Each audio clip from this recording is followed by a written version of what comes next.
Good evening. Welcome to the February 4th, 2026 meeting of the Town of Concord Historic Districts Commission. The commission will review election of officers, 2 new applications, and 3 items under other business.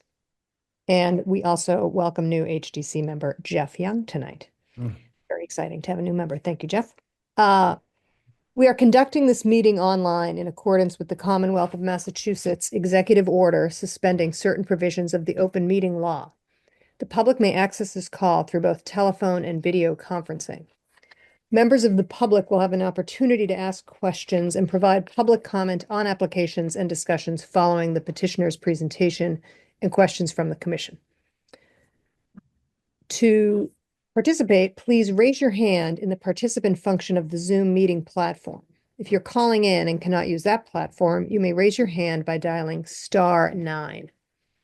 Our host will mute microphones of those not speaking, and in order to preserve bandwidth, may need to turn off video, with the exception of the commissioners, the host, and the current applicant. I will call on commissioners for comments on an application and then open the meeting for public comment. Oh, I forgot to introduce myself. I'm Kate Chartner. I'm the chair this evening. Once there are no more public comments, I will ask for a motion from the commission to continue to approve with conditions or to reject. A second, and then I'll conduct a roll call vote. Once the commission has acted on an application, the applicant is free to leave the meeting. I will do a roll call for all members. Tim Whitney. Here. Walter Clay. Here. Dennis Fiore. Here. Louis Caldarella. Here. And me. And voting this evening are And Tim. Jeffrey Young. Oh, Jeff, yeah, did I not say Jeff? Gosh, sorry, Jeff. No. And Jeff. Well, you got a shout out in the beginning, but sure, yeah. Yeah, it's okay. But yeah, you should have been part of the roll call. Walter's right.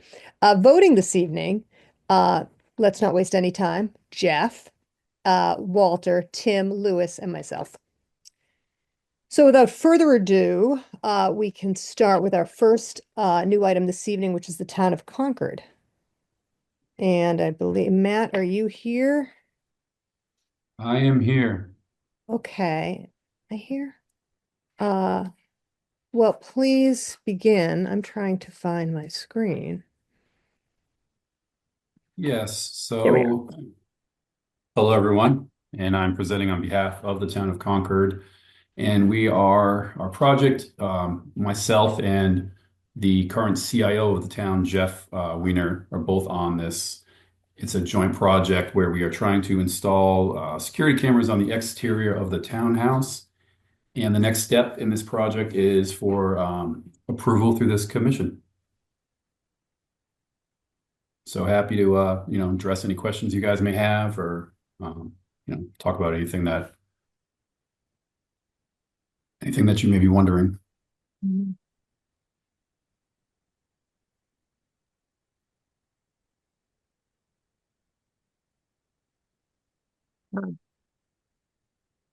Well, I can go.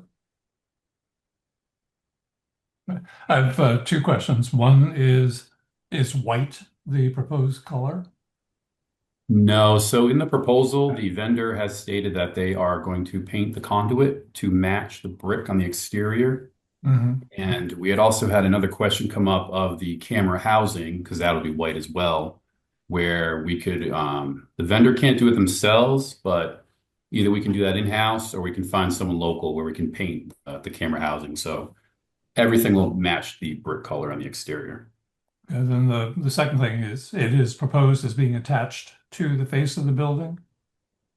So the plan is to run a wire. And the second part of that is it possible to make it a standalone pipe, say, so that it's not affixed to the building?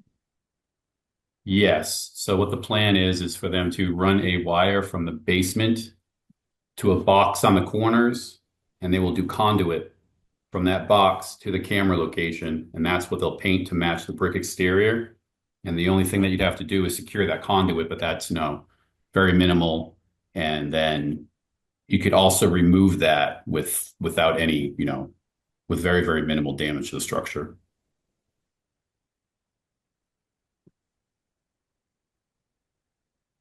What does And this photograph represent?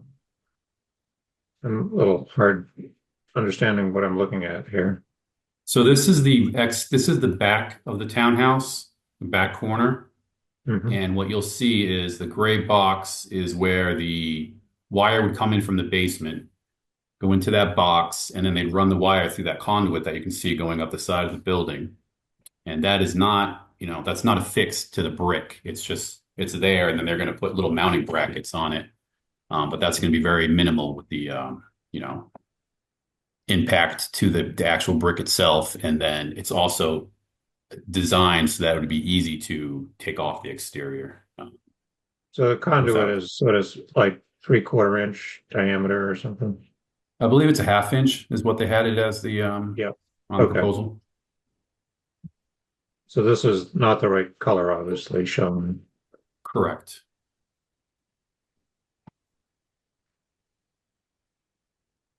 And how many cameras total? Looking at 4 total. So you'd have 2 in the back, 2 in the front.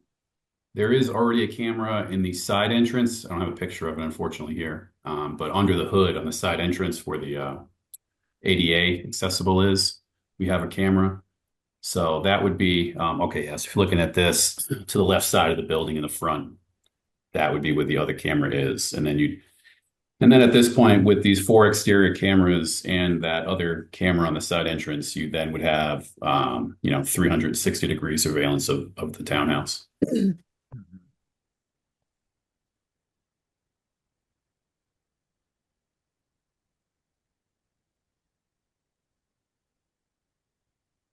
Any other questions about what we're looking at? Matt, this actually has no import on what we would vote on, but has there been a problem? Have there been any signs of nefarious So to activity? So to give you a background, I mean, obviously the state of the world is kind of just crazy in general. But I've been with the town now for 6 months, and it was actually my colleague and I that noticed the lack of any kind of surveillance system on a building like this that is, it's the head of local government. I mean, that's where committees meet, that's where the boards meet, that's where the town manager is, that's, Where our so ballots are? yeah, exactly. And I mean, you go to CPW, they have cameras there. You go to police fire, there's cameras, I don't understand why the townhouse is, exempt from that, because I believe that that is something that is, needed. And that's something I had brought up with the town manager, and she agreed with me. And then I spoke with the police chief, and he said, yeah, this is something we've wanted to do for a while. They just wanted somebody to kind of take the ball and run with it. So that's what I'm trying to do here. And just, hoping, I'm happy to hear from whatever you guys think, and, try to move this forward. how far a range does it cover visually? How tight to the building? And is this also providing observation of Monument Square, say? I do not believe so. The technical side of this, I would have to pass over to Jeff if he's on here. He Yep. could probably speak a little bit clearer to that. Yeah, I'm here, Matt. Can you scroll back to the picture of the angles and that I think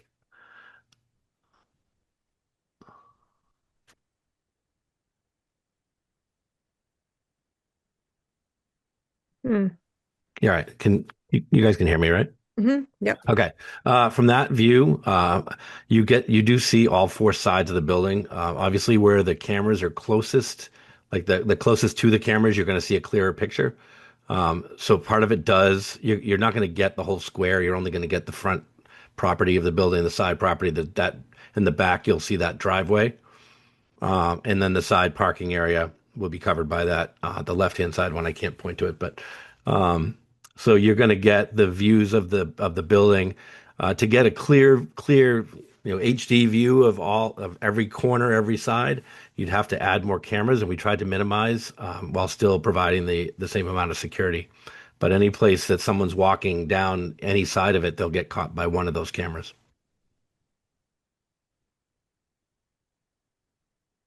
Does that help, Walter? I'm trying to divide my interest into what applies to HTC and what applies to general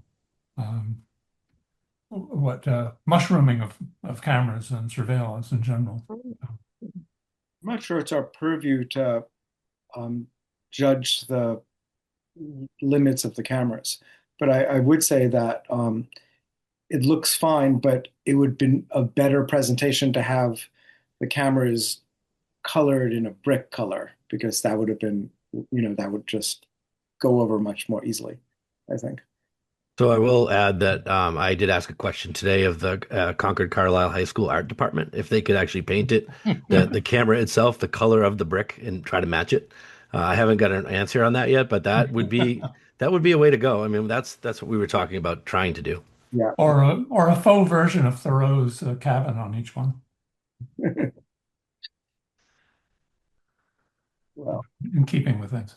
But Matt, you did say you are planning to paint the housing as much as you can, right? Yeah, and Yes, sir. to address your concern there, Louis, I feel the same way. I was kind of hoping for a little bit more to scale, something a little bit closer, but we worked with what we had. So but we knew that was going to be, an issue. So we will definitely be painting them. you'd be making it much easier for everybody. Correct. I agree. All right. Any other queries from the commission? I think Well, just as a general comment, I'm sure there's reasons, but it would be nice not to have the junction box and conduit running up sides of buildings in general. It's just, I think, as to Walter's point, there's always the clutter that goes on an extraordinarily handsome building. mm, Matt, I don't know, has there been an effort to run the conduit inside at all? Just so we just minimize the clutter? That's not something that we address, but that is definitely something that we would take under advisement, and we would, try to do that, in any way possible that we can to make it as visually, So I think one of the reasons they didn't do that was they were trying to limit the holes they had to drill through the upper part of the building. They could stay the wire, Yeah. the junction box for the wiring is in the basement. So to come up through the walls, there would be damage to the walls possibly, and they were trying to avoid that. And then they'd have to drill bigger holes through the sides of the building where the cameras attach right now. So those holes, they'd probably be that size of the conduit, and they'd have to drill holes right through the whole building. So I think to minimize the damage to the outside of the building, that brick part of the building, they were trying to come out of the basement and just run the wires outside instead of inside. I think that was their reasoning. Okay. I mean, this is a rare request we get, I think, but it's always an area of concern. Just trying to keep the running conduit on buildings just happens everywhere and all the time, and I get why. There's always some functional reason, but I'm not going to object to it in this location, but I'm just, I guess, making the point that we need to keep reviewing this kind of thing in the future. well, or do you want to? I mean, this is pretty visible. This building gets a lot of use. I mean, I think it's, I'm much less concerned about the two cameras in the back corner, but it's that front prominent corner opposite the Catholic Church that it's like, geez, really? Well, what are the options for mounting the cameras to sweep back towards the building instead of being on the building sweeping out? Are there poles or posts or things in the area that would work that way? I don't know about, wiring the feed from the cameras and all might be more of a concern, but we also don't know where that feed is going at the moment. Yeah, I know that the main housing right now in that building is all in the basement, so I'm not sure if they could do something, adjacent to any other pole or housing that's around that building. I think you'd have to run a whole other, configuration. I think the only real way to do it is to run it from the basement to the exterior. And then I believe, I'm not sure where that's tied into, but I believe it's tied into a central system where the town tracks other cameras that they have in that system. I mean, it may be just, when, the damage to the brick uh, offset of 10 feet of conduit and, attachments of conduit, the little U-clips or whatever they are. I think if it was a new installation, there would never be any conduit. We wouldn't allow conduit. We'd have a lot of discussion even if we allow a camera. So, as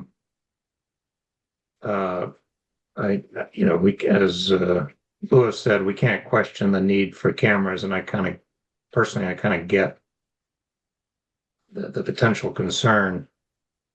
But I just wonder if we should ask Matt to go back and look at that prominent front corner. Is it better to run the conduit inside and deal with a hole in the brick than have a junction box and conduit outside, which looks like, no offense to you, Matt, but no thought has been given. I know a lot of thought has been given, so bear with me, but No, I it's just understand.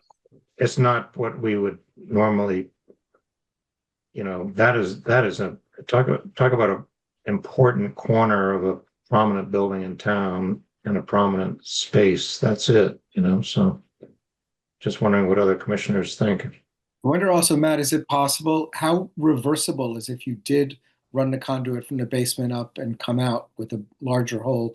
Is that a reversible situation? Yeah, so and that's kind of what again, another thing we took in mind when we were coming up with this project was that it has to be reversible. It's not going to be something that's going to be affixed to the building or anything like that. So yeah, and that's the purpose of the box. Basically, you could take the wire out of the conduit, the little U-clips that are on there, take those off. The conduit would come right off the building, and you just run the wire right outside the conduit. So everything just, comes off. Right, but the question is if you went in the interior and then came out with a larger hole, is that also reversible? I'm I not think 100% on that one, Jeff. Yeah, I it don't would, know. yeah, no, it would require more brickwork than it would to do what we're doing now. Right now, we're just attaching it to the outside. To put a big hole in the brick would definitely, it is reversible, but it would be a lot of brickwork. I think that would have to be done Well, to repair that. So how big a hole do you need to put in, and can it go through the mortar instead of the brick? I would say the hole has to be, what size did you say the conduit was, Matt? Is it half inch? I mean, yeah, it's at half inch on So the that. hole would have to be at least that. Does it have to be half-inch conduit if it's not supporting itself up the side of the building? Well, the wiring fits through it. So if whatever wiring they would need to put through to connect the camera and the network cable would have to come up through that conduit. And so they're already using the smallest conduit they can. So it would have to be the same size. I'm guessing. We could find out for sure, but Well, I deal have with to be the wire. same size. I deal with wire all the time, and there are smaller and smaller and smaller ones. Depends on how much signal you're putting Right. along, and you can get past the limitation of a smaller wire by boosting the signal as well. When Yeah, 150 years ago we sent telegraph, under the ocean, so that all can and, be. and I mean, of course, we could probably do things less invasive and more, but it's going to be more costly. So it's like there's a budget in play, like anything else, so we have to kind of work within the budget and within, the Historic Commission's guidelines to try to, figure out what's best possible here. Well, addressing, if I may, addressing Tim's explanation of his concerns there, it's an important place on an important building. And I think that if essentially we're making an aesthetic decision about this, not a technical decision, but we don't have the background of the technical side of it to inform that decision at this point, at least in my opinion. So I would be loath to say yes to it as it is without understanding what the options are and whether those options have been explored. Walter, what would you think, or Tim or any of the commissioners, about the ones in the rear being as proposed? And that we perhaps ask for amendment on the ones in the front. Well, I would say probably the entire project is going to be done at the same time, especially if we're concerned about costs. So bringing in a crew to do Right, but if we're concerned about cost, it's, you Yeah. know, it's running I- the ones in the rear the way they are. I guess I was the most I was economic. proposing I mean, ideally you wouldn't put them on exterior conduit on any corner of that building. So when I was proposing the rear corner as I suppose as a bit of a compromise, because I know that, there's always cost, and Matt's trying to solve a problem here. But I would like to know what the implications are of especially that front corner. That's what everybody sees walking in the door daily, day in and day out. And the rear one is just more stuff going on in the corner, so I'm not as concerned about it. But I guess I was proposing it as a if you want to call it a compromise approach, where and let Matt come research, okay, what's involved, how big is the hole of putting it on the front corner without the conduit and junction box, and find out what's really involved, and do it as a continuance. Anne, are you the one showing the pictures, or Matt, is that you sharing your screen? I'm just wondering, could we just see the photo again with the superimposed fixture on? Yeah, like that one, yeah.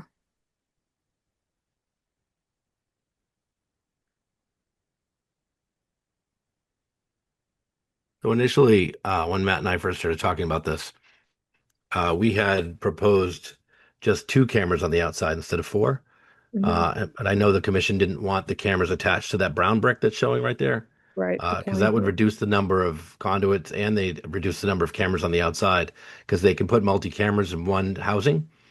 And then it would go on one corner on one end, and it would see down 2 sides of the building, and then the other opposite diagonal corner could see the other 2 directions. So I know that was initially what we had thought about, and we were asked to move those to the the regular brick, Mhm. which added to those number of cameras coming out of the building, so and the number of conduits too. So I don't know if that's something we should relook at or look at again. Is that the 2 corners instead of like 4 cameras? There would be like 2 camera locations. You, No, you I mean think, if they're mounted right to the corner of the building, you're saying? Correct. Yeah. yeah, I think HTC felt, or the HTC office felt that keeping off the coins was preferable. So I'm going to go back to the first thing that I was saying about a standalone pipe instead of these 2 conduits on the outside of the coins there. If you centered a single pipe at the edge, the intersecting edge of those 2 walls, and stood it off 6 inches or so, painted it to match the coins or whatever, make it disappear. You could then mount your cameras that way, the way you're talking about is the alternative. Walter, you're talking about a post that's sitting on the ground? I'm talking about a half-inch pipe or whatever structurally would work, 1-inch, half-inch. If you come from the center of that corner and come out, Yeah. well, yeah, well, visual aids, right? Here's the front of your building. If instead of going here and here mounted on the building, if instead you came out here with a 1-inch pipe, you could then mount your 2 cameras, get the coverage that was initially considered there, and not have something that's attached directly to the building. What is supporting that pipe? You would put it into the ground, 3 feet down or whatever. It's certainly You'd, uh, for the ancient height technology. for the height of that pole, you would still have to attach some of it to the building, but not as much. You'd want, because otherwise it's going to sway back and forth, Yeah, or be 4 Oh. inches. or be Right. bigger, and it's going to be more visible than the cameras attached to conduit. For 1 story high. Steel pipe. I think it would probably have to be a 2-inch pipe in order to not sway to Well, mount yeah. the cameras. Okay, Yeah, I would agree. okay. I'll defer. But Then the second part of this is instead of putting it 6 inches off the building there. What if you brought it back to the edge of the property? And I would like to explore. I can't tell from the pictures that we have what might be available for mounting it that far off the building again. But the more I look at it, the more I'm put off by anything being mounted on the building that way. When was this brought up before? I guess maybe I wasn't on the previous meeting. This is a first for me. Has it already been in front of the commission once? Or is, No. No, I think town consulted with the planning office. Is that oh, correct? okay. Yes. First before us. This discussion with Ann before, yeah. Yeah. Okay. Well, Well, I don't, but it just, we're spending a lot of time on this, but Yeah. I think it does warrant it. I don't disagree with some of Walter's concepts. I guess we're kind of going around and around. So I would suggest that it's not our job to solve this problem. We're raising a lot of concerns here, and just to put 2 surveillance cameras on that corner, I'm not comfortable with. And I don't know if it's Walter's solution or Walter's separate pole solution, or don't know. But I think more thought has to be given to this, because right now it just, other than painting it to match the brick, there's no extra effort here on that particular corner to do something appropriate for Concord. Here's an interesting question too. How high up can cameras go to be effective? Like, could you go all the way into the soffit on the top of the second story and get accurate photography, or is that too far? The further away you go, then the higher, the more the angles, your image is distorted. So you can do it. I'm sure you can put them anywhere you want to put them, but you're going to get that distorted view. And we're already trying to capture one side of a building without multiple cameras. And so my concern is you're not going to see the quality camera view that you want to see if you have it too high up. So you're Typically, not- they're like 12 feet, 15 feet up. For that reason, just so the angle's right. I've had cameras that are mounted in ceilings and they do work, but you can't really see anything, so it's not very useful. So there are no super high quality cameras that can capture details from that far away. Speak to NSA. They've got satellites. Well, I'd say budget. Yes. We can get better budget. quality cameras. It's all in the budget. It's all how much we have to spend, right? all right. Well, as Tim pointed out, I think we've been pretty consistent in the our hesitation with some of the same issues. So could somebody make a motion?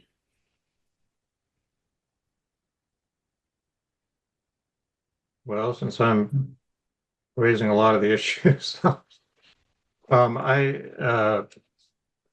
move that we approve the 2 cameras in the far corner, painted to match the brick, but request that the applicant consider other options for the 2 cameras in the front, both in location and attachment, given the prominence, I guess we would say given the prominence of that corner, but they need to re-examine options for the front corner facing Monument Square as a continuance. Yeah. May I still ask a question? I know Oh. you're in the middle of a motion here. But Sure. Actually, you know what? I forgot to open it to I did open to the Oh. public. I don't think you did. I don't think No, I not did. yet. No, okay. Sorry, Tim. All right.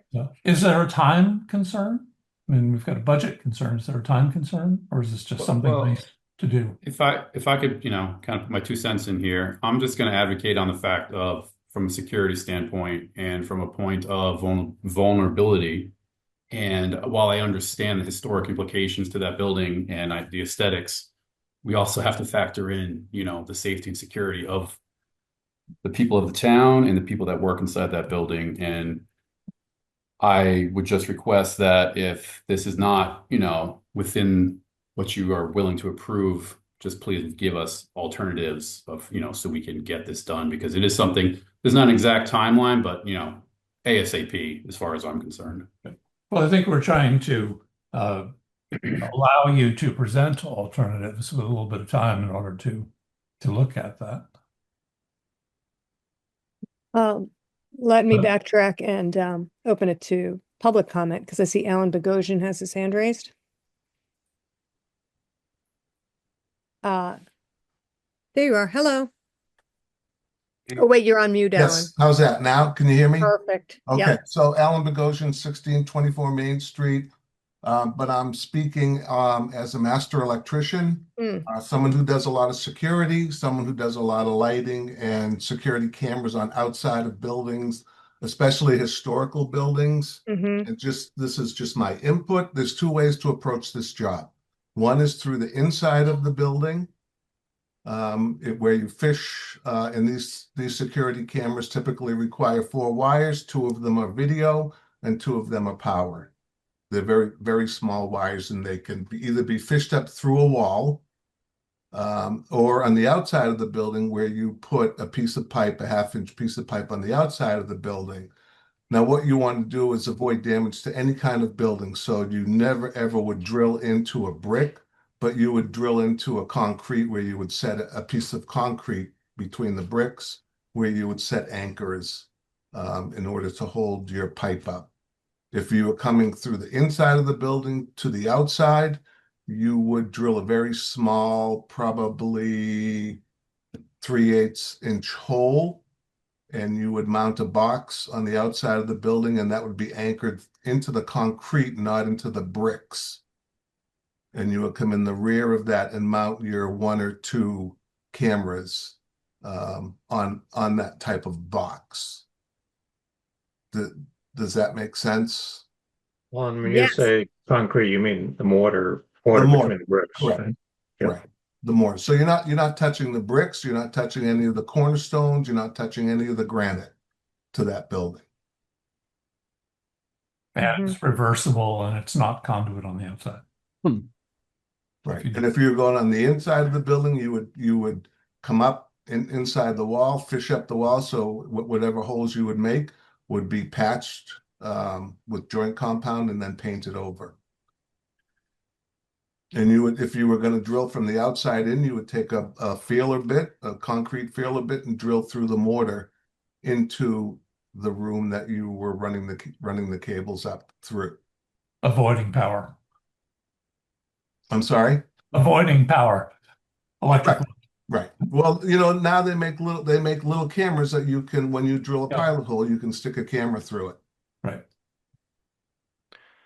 Alan, do they make less cumbersome cameras now I mean, They I do. have about 7 Ring cameras in various houses, so that on the outside, and they're fairly small and pretty high quality.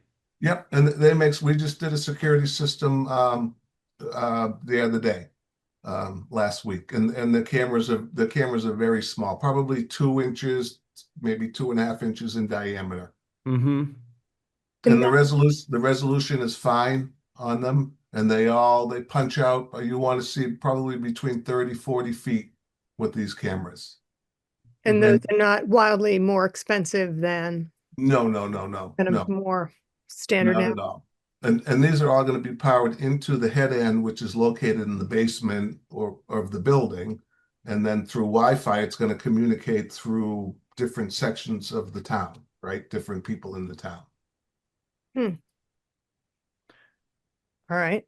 Excellent. Thank you, Alan, who was also on the Great. Historical Commission. So, Great, I just just to clarify, we do not offer solutions. no. No, It's not our I'm job. just giving you my No, I'm not speaking to you, Alan. Matt was asking, I think, Matt, you can correct me if I'm wrong, but you were saying, how do I do this? And Right. that's not for us to figure out. We're pointing, and we certainly totally respect the concerns of safety, and we always do. So anyway. Thank you, Tim, for clarifying. Is there any other public comment at the moment? Thank you, Alan. All right, back to the commission.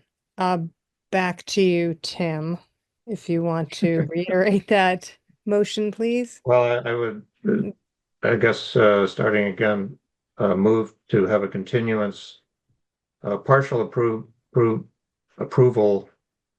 of the rear two cameras painted to match the brick, the front two cameras, further investigation, to minimize visual intrusion and damage to, existing, brick or cornerstones. I guess that's it. Okay. Do I have a second? Can we discuss the motion? I'm not sure, Tim. I think if you're going to do it, you may as well do it on the whole building, you know, if they're going to do it. We can discuss the motion, or you can introduce a different motion. I would move that we continue with an alternative plan. That's For the entire building? entire building that's less less noticeable from the street.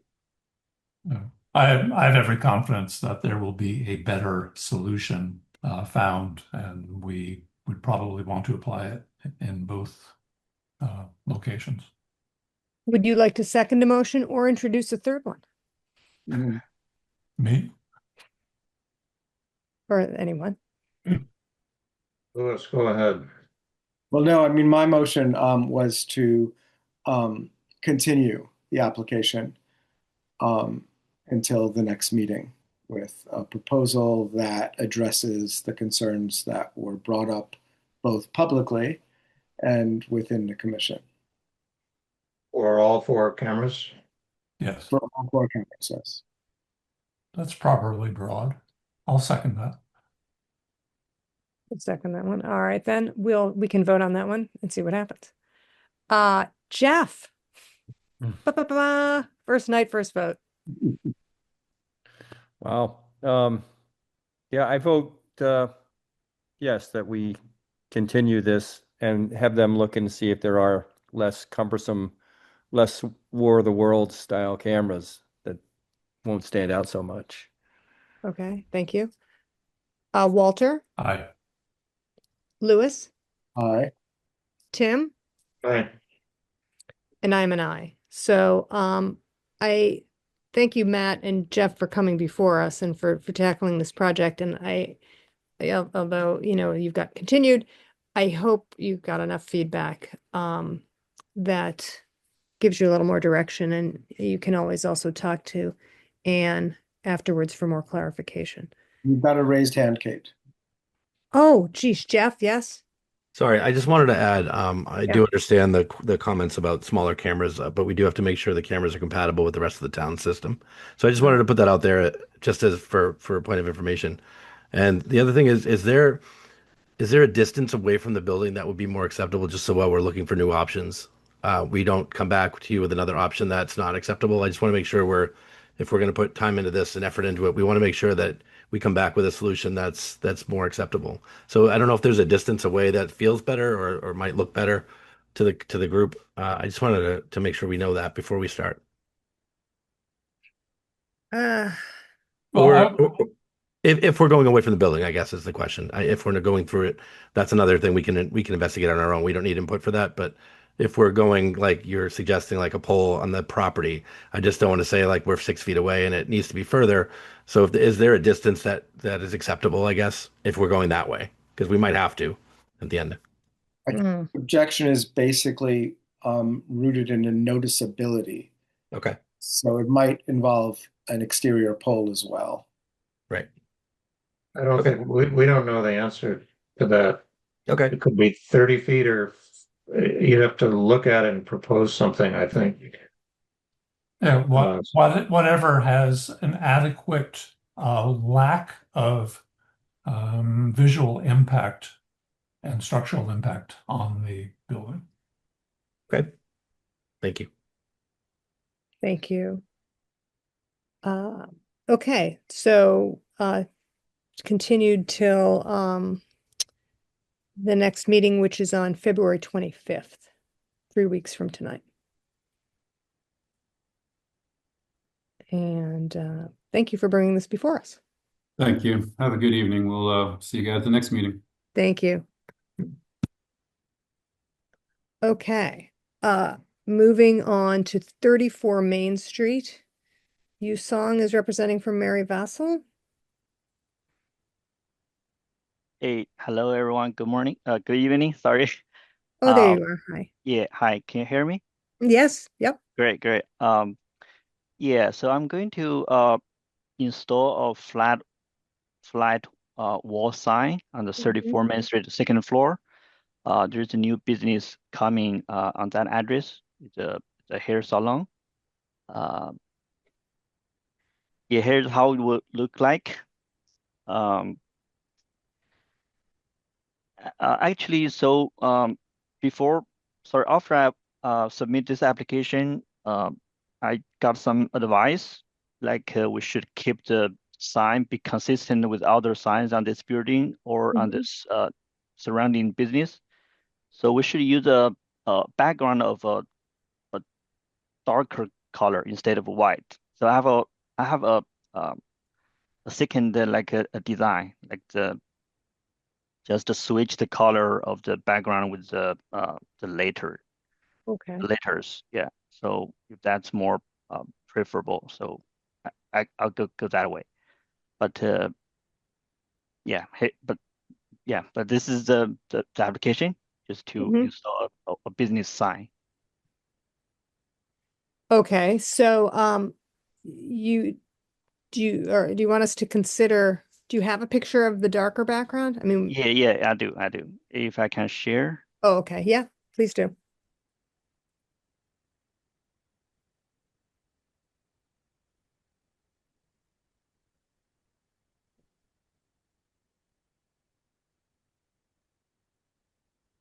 Am I sharing? I don't think. Yeah. Okay. Okay. I hope. Mm, So this is the application. Yeah, this is the new plan that I have, color changes. So yeah, this is how it looks like. And then here's the manufacturing spec. This is the simple description and the material and the size.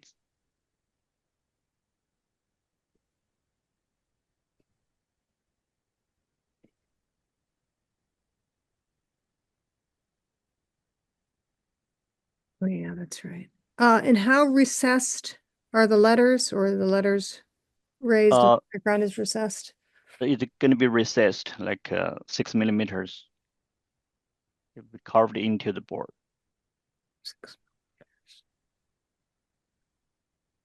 Okay.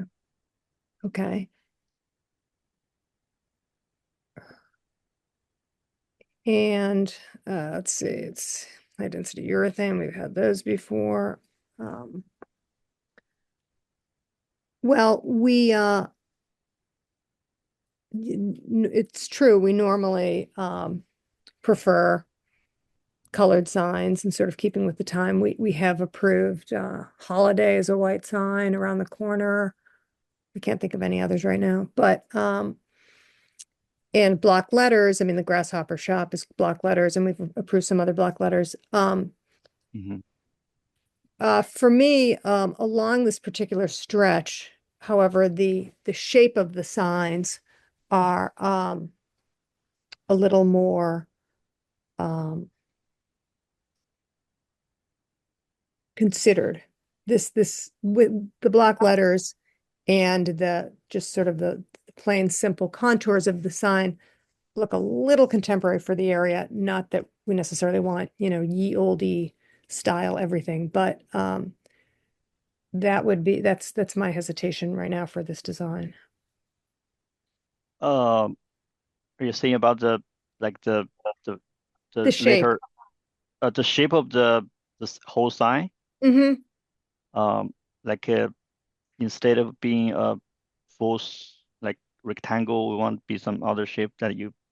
Well, I mean, I know it needs to be rectangle essentially to fit what you've got there, but Yeah. some of the other signs are usually a little more considered. You can say it, Kate. It might match the jewelry sign, the jeweler sign more. Oh, yeah, that totally can be done. I'm totally fine doing something similar to this. You know, Or maybe or they're just, rounded, or they're yeah, you yeah, know, kind absolutely. of, Yeah. you Yeah, know, yeah. indented in the corners, or if Yeah, you yeah. look, I mean, there are, I mean, across the street, the Lacoste Gallery is actually a a fairly rectilinear sign with block letters, but I think where this is, given that there's kind of the striped awning and the way the Vassal Jeweler sign is, and even that sort of blade sign in between, this seems to be just a little bit more of a contrast than we would normally prefer. Sure. Yeah, that's I don't think it's a big change. We can definitely ask the manufacturer to, to do something about the corners, that rounded it But or whatever. I am just one commissioner, and there are others Sure. Yeah, who yeah. I might like have the some hair. thoughts on this sign. Sure. It's okay, your concerns were the shape of the sign, not the lettering or the font?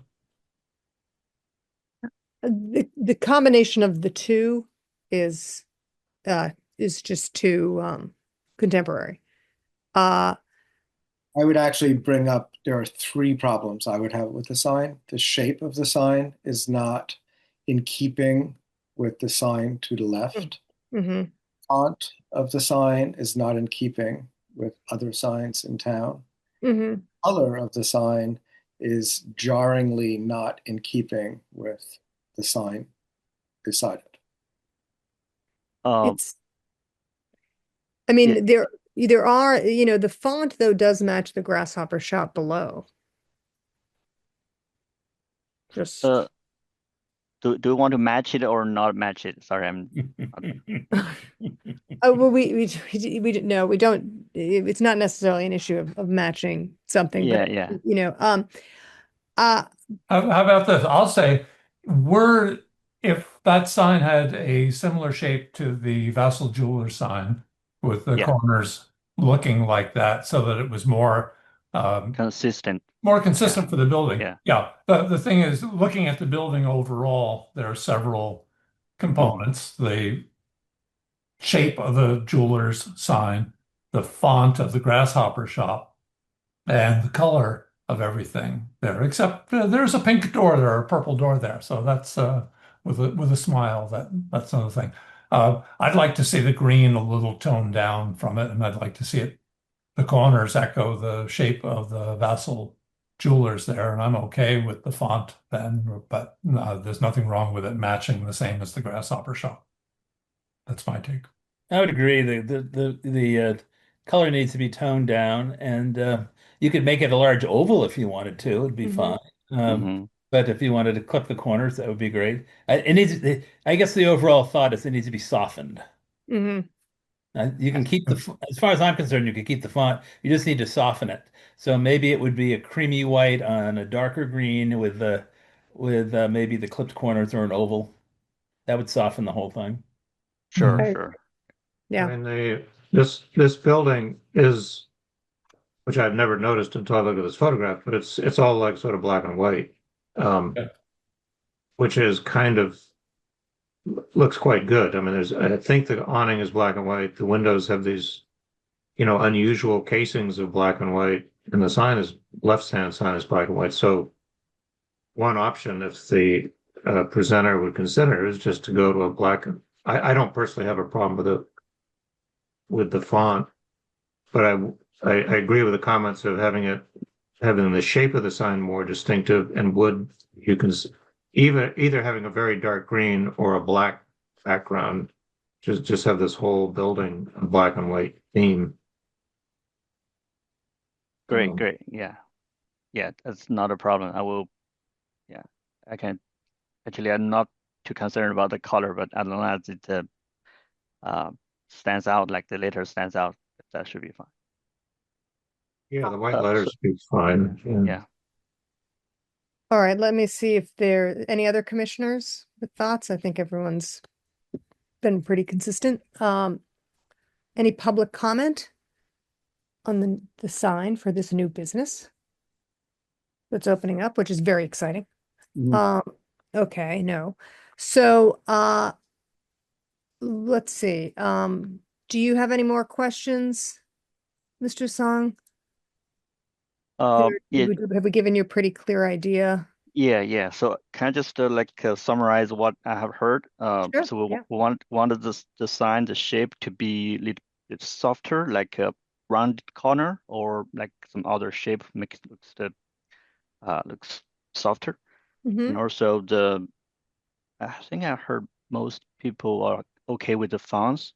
The fonts Mhm. is just selected by the designer that I hired. So, but we can change whatever like it's preferred. But if it's okay with the then we can just go ahead with this font. I think it's close to the other signs on that building, like Grasshopper. So if the fonts are okay, and then we want the background to be darker. We can go either like a very dark green or black. So did I Yes, catch all the opinions? yes, you did. I mean, Okay.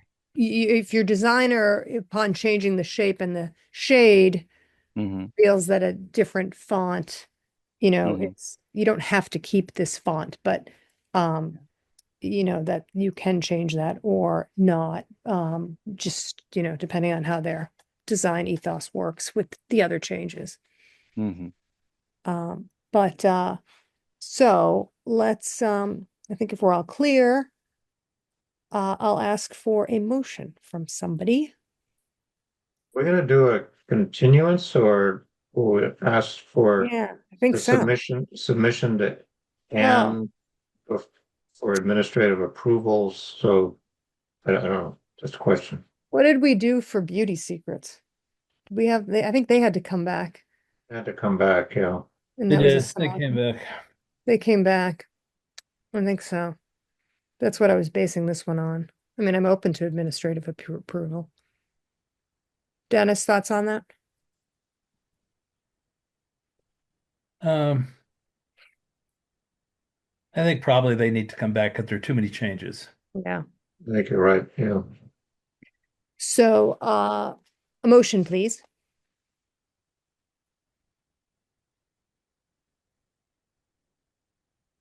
Well, From a I committee. move that we have a continuance to review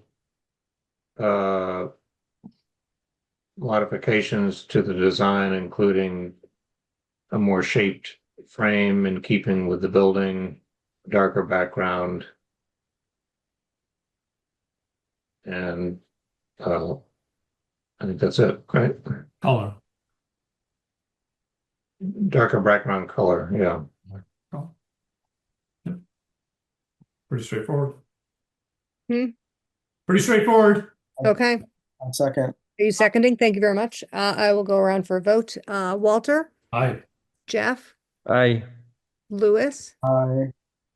Tim, I and I am an aye. So we'll continue this also until February 25th, our next meeting in 3 weeks. Okay, great. Thank you. Oh, Thank you. Look forward to seeing you then. Thank you. Thanks. Okay. Now on to other business. The first, if I may, the first agenda item was election of officers. Oh yeah, look at that. Sorry, my No, Zoom. just saying. No, you know what? My Zoom box blocked it, and I just happened to scroll Yeah. down and see it just at the same time you said that. Okay. So election of officers. We have 3 officers. Secretary, vice chair, and chair. And Walter has been secretary for the past year. Tim has been vice chair for the past year, and I have been chair for the past year. And I can't quite remember the rest.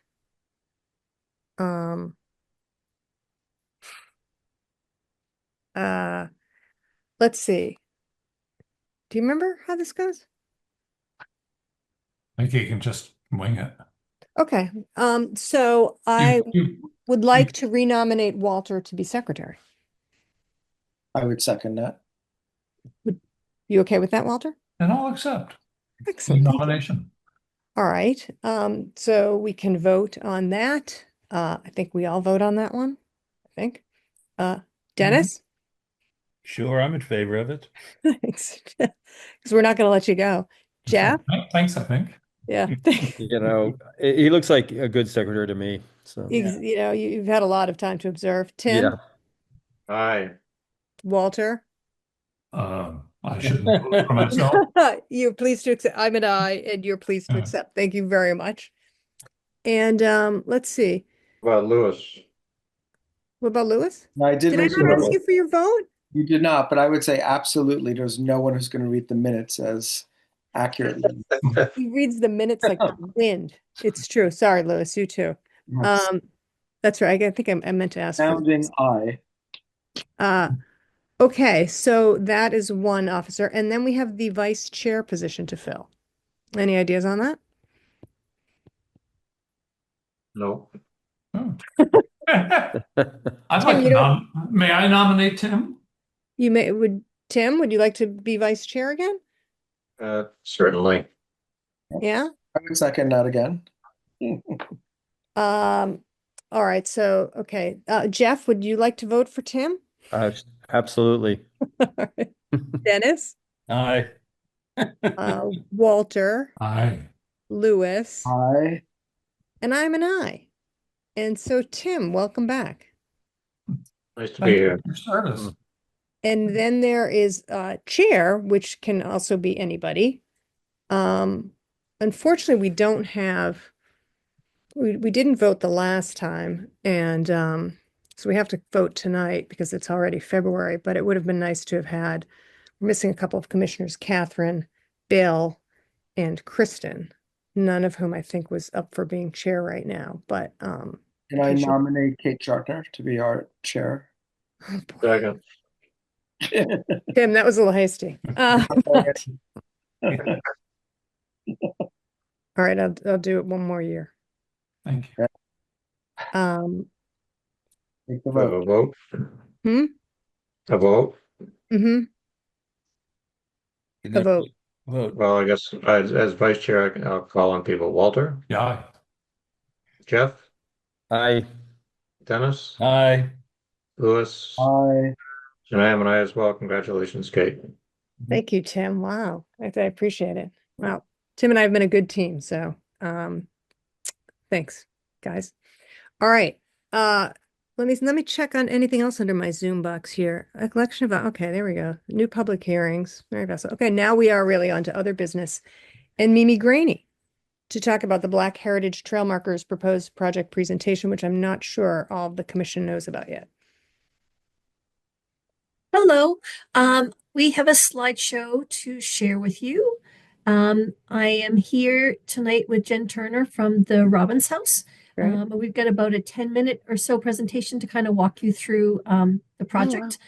We don't have anything specific to present to you tonight for your kind of formal consideration. We're just kind of giving you an orientation to the project overall. And it's appropriate to be presenting this in February during Black History Month. The observance was established in 1976 by President Gerald Ford, who urged Americans to seize the opportunity to honor the too often neglected accomplishments of Black Americans in every area of endeavor throughout our history. And that's exactly what we're hoping to do through this project, as it seeks to make visible stories that have long existed, but that many people have not encountered in Concord's public spaces. So the partners, this project is being presented by a group of partners that are already deeply invested in telling Concord's history fully and responsibly. The Robbins House was founded in 2010 to preserve and interpret the homestead of the Robbins family, descendants of Caesar Robbins, a Revolutionary War patriot. Over more than a decade, it has developed a self-guided walking tour grounded in rigorous scholarship, community knowledge, and ongoing research. And as interest in Black history in Concord continues to grow, this project with the markers extends this work by bringing existing scholarship into the public landscape. Concord's Diversity, Equity, and Inclusion Committee supports this effort because its mission is to surface underrepresented stories that expand Concord's well-known narratives, particularly the history of Black residents and Concord's role in abolition. The Concord Visitor Center has seen strong demand for inclusive programming, including the sold-out Patriots of Color tour. Research shows that feeling welcome and safe is a top priority for many travelers, and that sense of welcome begins with the stories a place tells. The Economic Vitality Division brings an economic lens, with roughly 60% of sales in Concord's retail districts tied to tourism, and a 145 billion Black travel market. Welcoming all Americans is a priority. Inclusive storytelling supports both civic values and long-term economic vitality. Finally, the Commonwealth of Massachusetts has made travel and tourism a key focus of its economic agenda, recognizing its power to support jobs, energize our business district, and nurture quality of life for local residents. And when we are sort of talking about the missing pages in American and Concord history, we're not saying that history was forgotten or undocumented. Much of it exists in archives, scholarship, and records. The issue is that some stories were never centered, never made visible, and rarely placed in public space. Concord is exceptionally well documented historically, yet the experiences of Black residents often appear in footnotes rather than in the landscape people move through every day. What's missing isn't history, it's access. The stories we see shape how we understand who belongs and who helped build a place. When Black history is largely invisible in public space, it can unintentionally suggest those stories are marginal rather than foundational. Visibility challenges our understanding. It helps residents connect familiar places with fuller narratives and helps visitors see Concord as a community shaped by many people, not just a few well-known figures.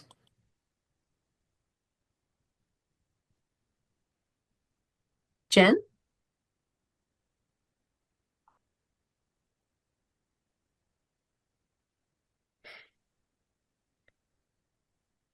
Jen Turner's on the line, and she was going to do this next section. Sorry, Can she be unmuted? I'm muted. Hi, my name is Jen Turner. I'm the executive director of the Robbins House, and we're happy to be here tonight to present a little information to the Historical District Commission about the project.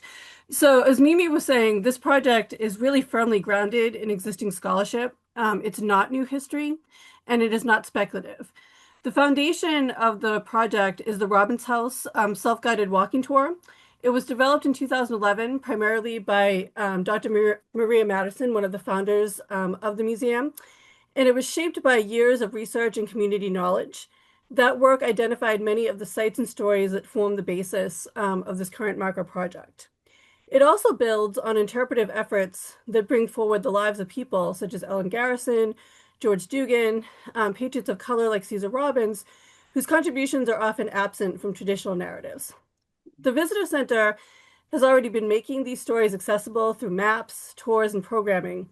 And so what this project really seeks to do is bring that work together and make it visible to the landscape, allowing people to encounter history where it actually happened. So this project proposes a set of 8 to 10 trail markers located along the established Black Heritage Trail. The markers center Black heritage in Concord, including the lives of former Black residents and the town's abolitionist history. And it's important to be clear about what this project is and both what it is not. These are trail markers, not meant to be permanent monuments or historic plaques. They're interpretive, educational, and designed to support learning and exploration. The project is intentionally pilot scaled and modest in scope. The markers are designed as a coordinated set. Each tells a specific story, while together they form a broader narrative across Concord's landscape. This project is funded through a Mass Office of Travel and Tourism Destination Capital Grant with a total project budget of $28,000. The grant provides $14,000, which is matched 1-to-1 with town ARPA funds. And the funding is clearly defined with a limited scope focused on design, fabrication, and installation of these small number of trail markers. And the funds need to be encumbered by the end of the fiscal year. And in terms of the locations, the location selection is grounded in that existing Black Heritage Trail by the Robbins House, which was first launched in 2011 and is reflective of decades of scholarship.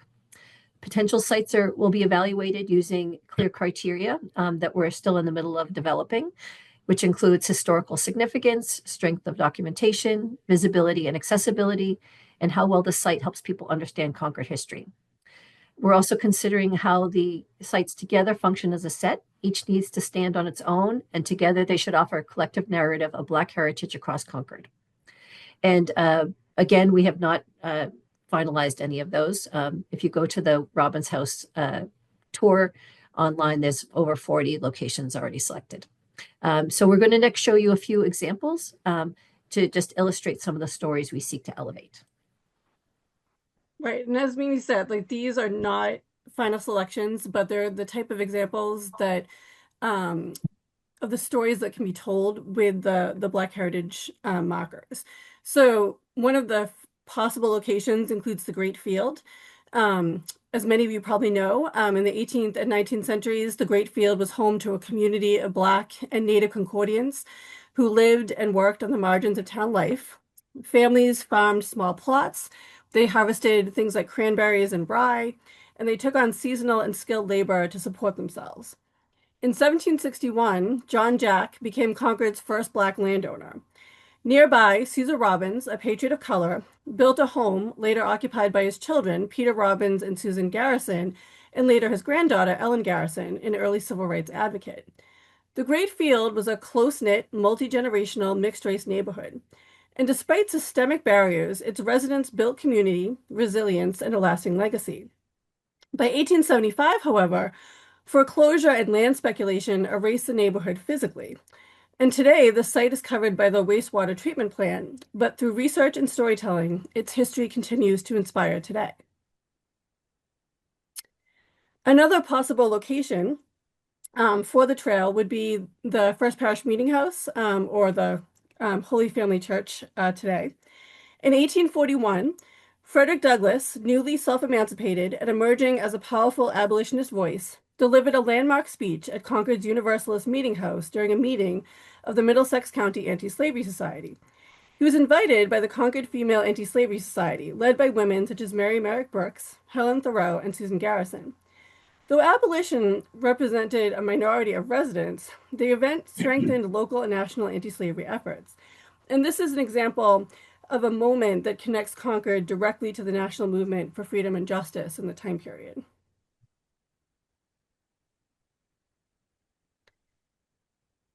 Another potential location is the in the Old Hill Burying Ground, which is the grave of John Jack, who we mentioned was the first African-American landowner in Concord. So he was born in Africa around 1706, and John Jack was enslaved for much of his life before purchasing his freedom and acquiring land in Concord. And this makes him the first formerly enslaved person to own land in Concord. Now, Jack's story reflects the broader social and political context of the Revolutionary era that can be highlighted on the tour. His gravestone bears an epitaph written by Loyalist lawyer Daniel Bliss that draws attention to the tension between ideals of liberty and the continued practice of slavery in colonial America. As one of the few known pre-revolutionary grave markers for free Black men in North America, it is a rare historical artifact that connects Concord's local history to the larger national story of the time period. And another possible location is a house that many people probably walk by regularly, but don't always know the history behind it. But this is the Francis and Anne Bigelow House on 19 Sudbury Road. And the Bigelow House really connects to Concord's role in the national anti-slavery networks that developed in the 1840s and 50s. So in 1850, Shadrach Minkins escaped enslavement after being arrested after the passage of the Fugitive Slave Law.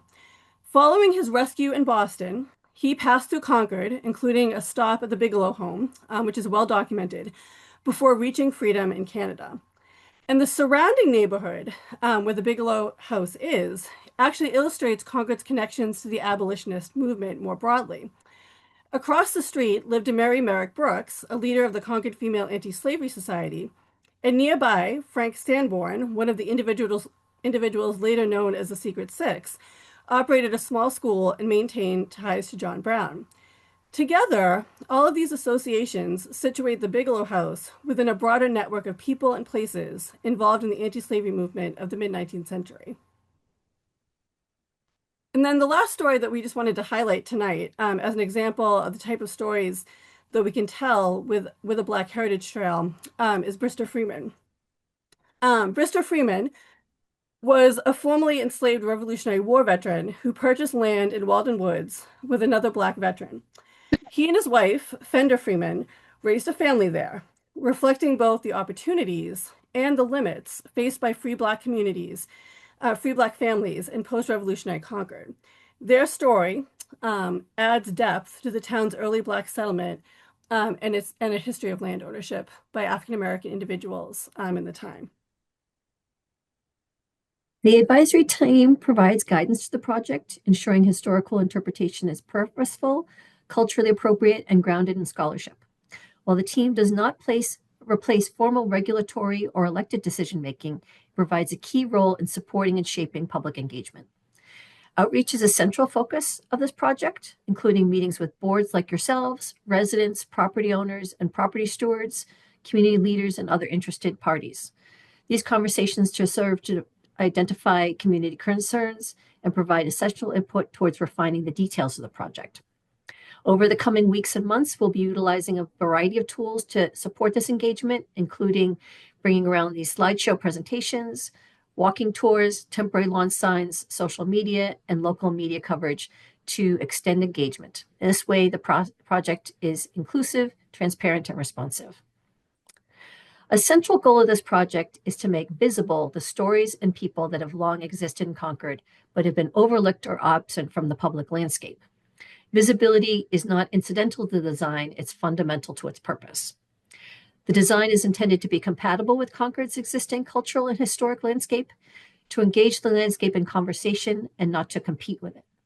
At this stage, neither the specific sites to pursue nor the marker design have been finalized. Both will be shaped through advisory review, community input, and coordination with property owners and regulators. We're actively learning from other communities that have done this work well. Across the region and nationally, modest interpretive markers have been used effectively to make visible underrepresented history while respecting local context and established design standards. This project's limited scale allows the town to test design approaches in a small number of locations, assess public response, and make adjustments as needed. The select board and the relevant property owners will retain clear authority over whether and where markers are installed and the length of time that they can remain in place. Best practices for installations in the public realm will guide this project's structure and oversight.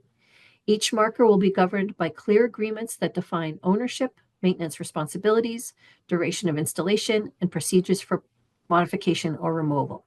Decision-making authority is clearly assigned, with the select board and the relevant property owners retaining final approval over location, installation, and term. Regulatory review will occur where required, such as for the historic districts, and no marker will be installed without documented consent and defined stewardship. This project approach ensures transparency, accountability, and flexibility. It's also important to clearly distinguish this project from the tercentenary markers, or that signage. Those 100-year-old commemorative signs involve different purposes, processes, and challenges, and the review is being handled separately by the select board and senior town leadership. That work is outside the scope and direct responsibility of the Black Heritage Trail Marker team. The Trail Marker project was intentionally structured to address the issues that complicated that tercentenary signage, including documented ownership and clear decision-making authority. As interpretive trail markers, these installations are programmatic and educational and are not intended to function as permanent markers. And we just wanted to thank the HTC for allowing us to come and present this topic, even though we're in early stages of the project, but we're happy to answer any questions that you may have, any reflections that you might want to tell us about, what resonates with you, what excites you about the project, any concerns. We're happy to address them. Well, thanks to both of you for bringing this presentation to us, for starters. I have a question just from a museum background. I'm a little confused as I think one of the first slides said that these are they're not historical or they're not informational. They're purely like a trail thing. And then the last slide also said as much that they're, I'm not, so if they're not interpretive and they're not wayfinding, what do they fall under? Well, I think one of the challenges with the tercentenary signs Mm-hmm. was that they were meant to really designate a singular location. And it was sort of this large state project with unclear things, and they became kind of historic artifacts themselves. And these are really meant to be functional, and to support other programmatic things that are happening around them. They don't really, they indicate a specific spot, but they operate in kind of a programmatic way, not just a physical space. And so each is kind of, so part of that is that, you know, is it kind of like the Freedom Trail or something where you get sort of the whole, you know, list and you get the most out of it if you'll find them all. I mean, they're not necessarily a standalone thing. Yeah. They could, but that's, I see. Okay. I had two thoughts on this, Kate. One is the challenge we have in a plethora of signage in Concord. You know, the most famous example is probably the one I'm trying to think of the one at First Parish when we turned down a sign Lafayette, for the Lafayette, Lafayette sort of legacy trail. because Yeah. we wanted it to conform with other signs in town and they wouldn't. Right. But we were pretty strict in that in terms of that sign. So the first concern is the plethora of signs. And the town took down the tercentenary signs, thankfully, and they've done nothing to come up with a comprehensive plan for town signage. I think Black history would have more meaning if we're integrated into town history, and that if we had a system of signs throughout the town, signage throughout the town, that took in all the history. I mean, we could do a women's history tour. 19th century women in Concord were amazing. So what we could find ourselves with is this whole series of plaques everywhere, rather than a series of plaques that wove the history together, which means in some cases there'd be simply a sign for a Black site because that might be an important story told.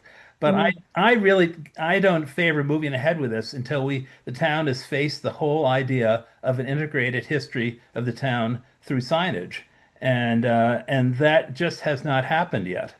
The signs themselves, if you travel at all, you know through QR codes that you can take a sign and you can have levels and levels and levels. So you can actually cover more Black history on a sign that touches on aspects of Black history by a QR code that can go down and look at all kinds of levels of interpretation. So I just feel that the first step really needs to be the town deciding on a plan for townwide history signage and then integrate all these themes within that. And I feel it can be just a richer history and integrated history. I mean, look, this country is divided as it is. Do we need to divide our history into pieces? I think we ought to come together with one signage system that tells the history of this town. Well, just to respond to that, Dennis, part of the goal for this is to be very modest in scale, just 8. I think it's a very big thing to bite off an entire signage system for all of Concord history. Like, that's a massive undertaking. I think that this project could be seen as sort of a way of taking one small bite of that to test of like what might be an appropriate type of sign, what might it look like. We don't really, it's a way of kind of tiptoeing into that in a very small way rather than taking on such a massive undertaking. Why couldn't this town take on a massive undertaking, frankly? I mean, if not Concord, then where? I welcome folks to take it on. Yeah. Well, I think that we've got to appeal to the select board to set up a committee or commission to take on this task. They just haven't done it. They took down the tercentenary signs. They did nothing about it. So that is just my viewpoint, and I feel it makes for a much better history. And I think you better tackle it now and do it. Coming back to that, you don't have a design for these signs yet, and you say they're temporary. What do you mean by Yes. They How impermanent are they slated? So we haven't decided on what the terms would be, kind of comparable to when I did the 250th benches, and we had agreements in place with the property owners and an understanding with the select board, so that there were terms of like how they could be desuccessioned, and kind of clear terms of like for the benches, it was for 3 years that would be automatically renewed, assuming that they were in good condition, with terms that they could be removed for if the town had any reason at all, they could be removed. We still haven't kind of teased out about what those agreements might be. Each of the individual signs, because they would be in different locations, they'd have to have individual agreements. Some might be in the cemetery, some might be on private property, some might be on the public right of way, whatever. Each of those agreements would outline. We're hoping to have some consistency around them, but understanding that there might be some nuance is for individual properties that we'd want to take into account.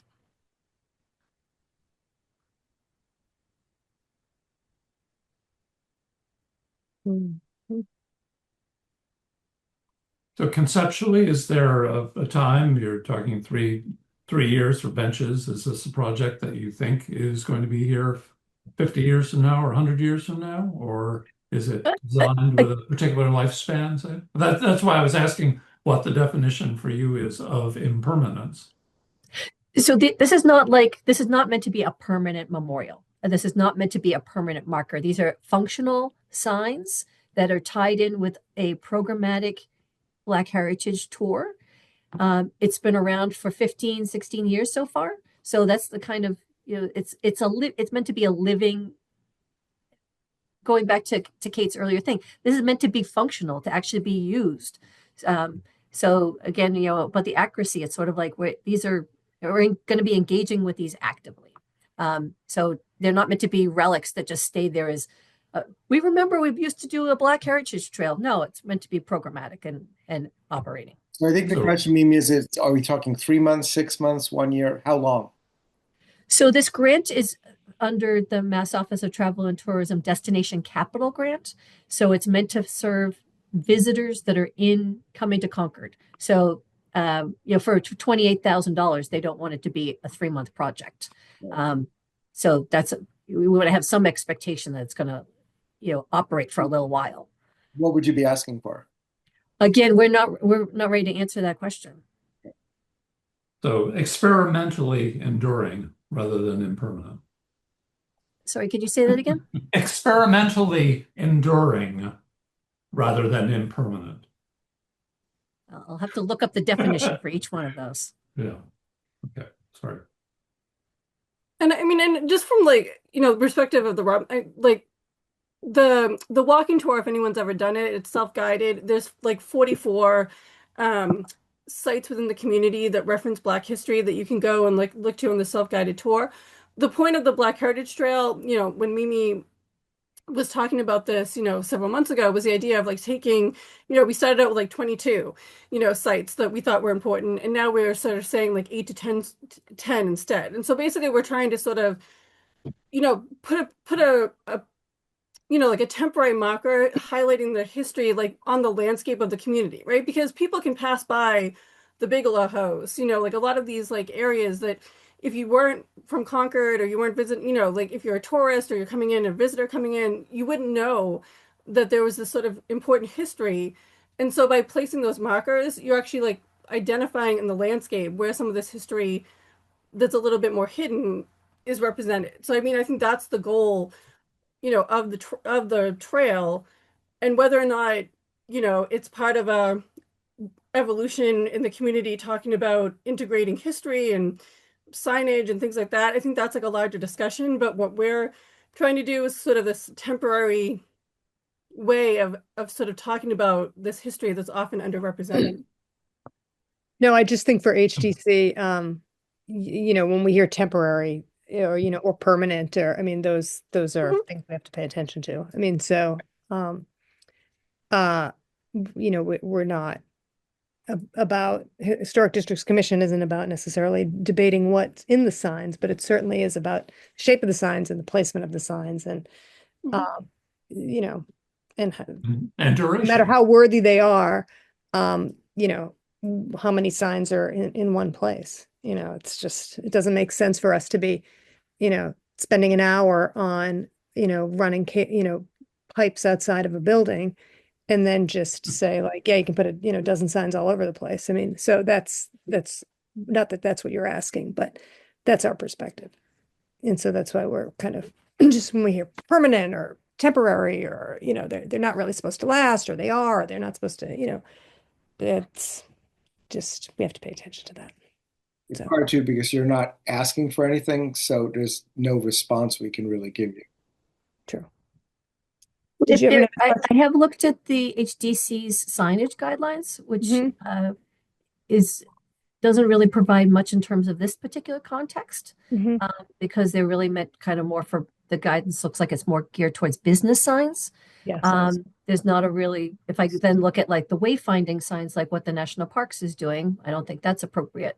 So I don't know if you have any specific recommendations of examples of trail markers or historic markers that exist in Concord that you think might be appropriate or elsewhere. Kate, does it fit a little bit more like the library sign? Like it's an application for a certain limited amount of time that expired? I was thinking more like the one by the graveyard, by the old burial hill. That one's pretty recent. The green one. Somebody help me here. That was one that came up a couple of years ago.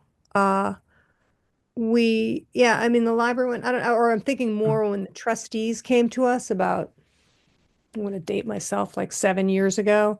And the trustees of reservations was doing a thematic re-signing of its places depending, and they were color coded and they had 5 different color codes. So if you were an open space site, or if you were a historical site, or if you were, I don't know what other kind of site, you had a different color. And the site they were going to have for the Old Manse was purple, like grape purple. And that was one of those things where, yeah, it wasn't necessarily in our guidelines, but we just sort of, had to have them tone it down, and they had to kind of break with their color scheme. You know it when you see it. Hmm?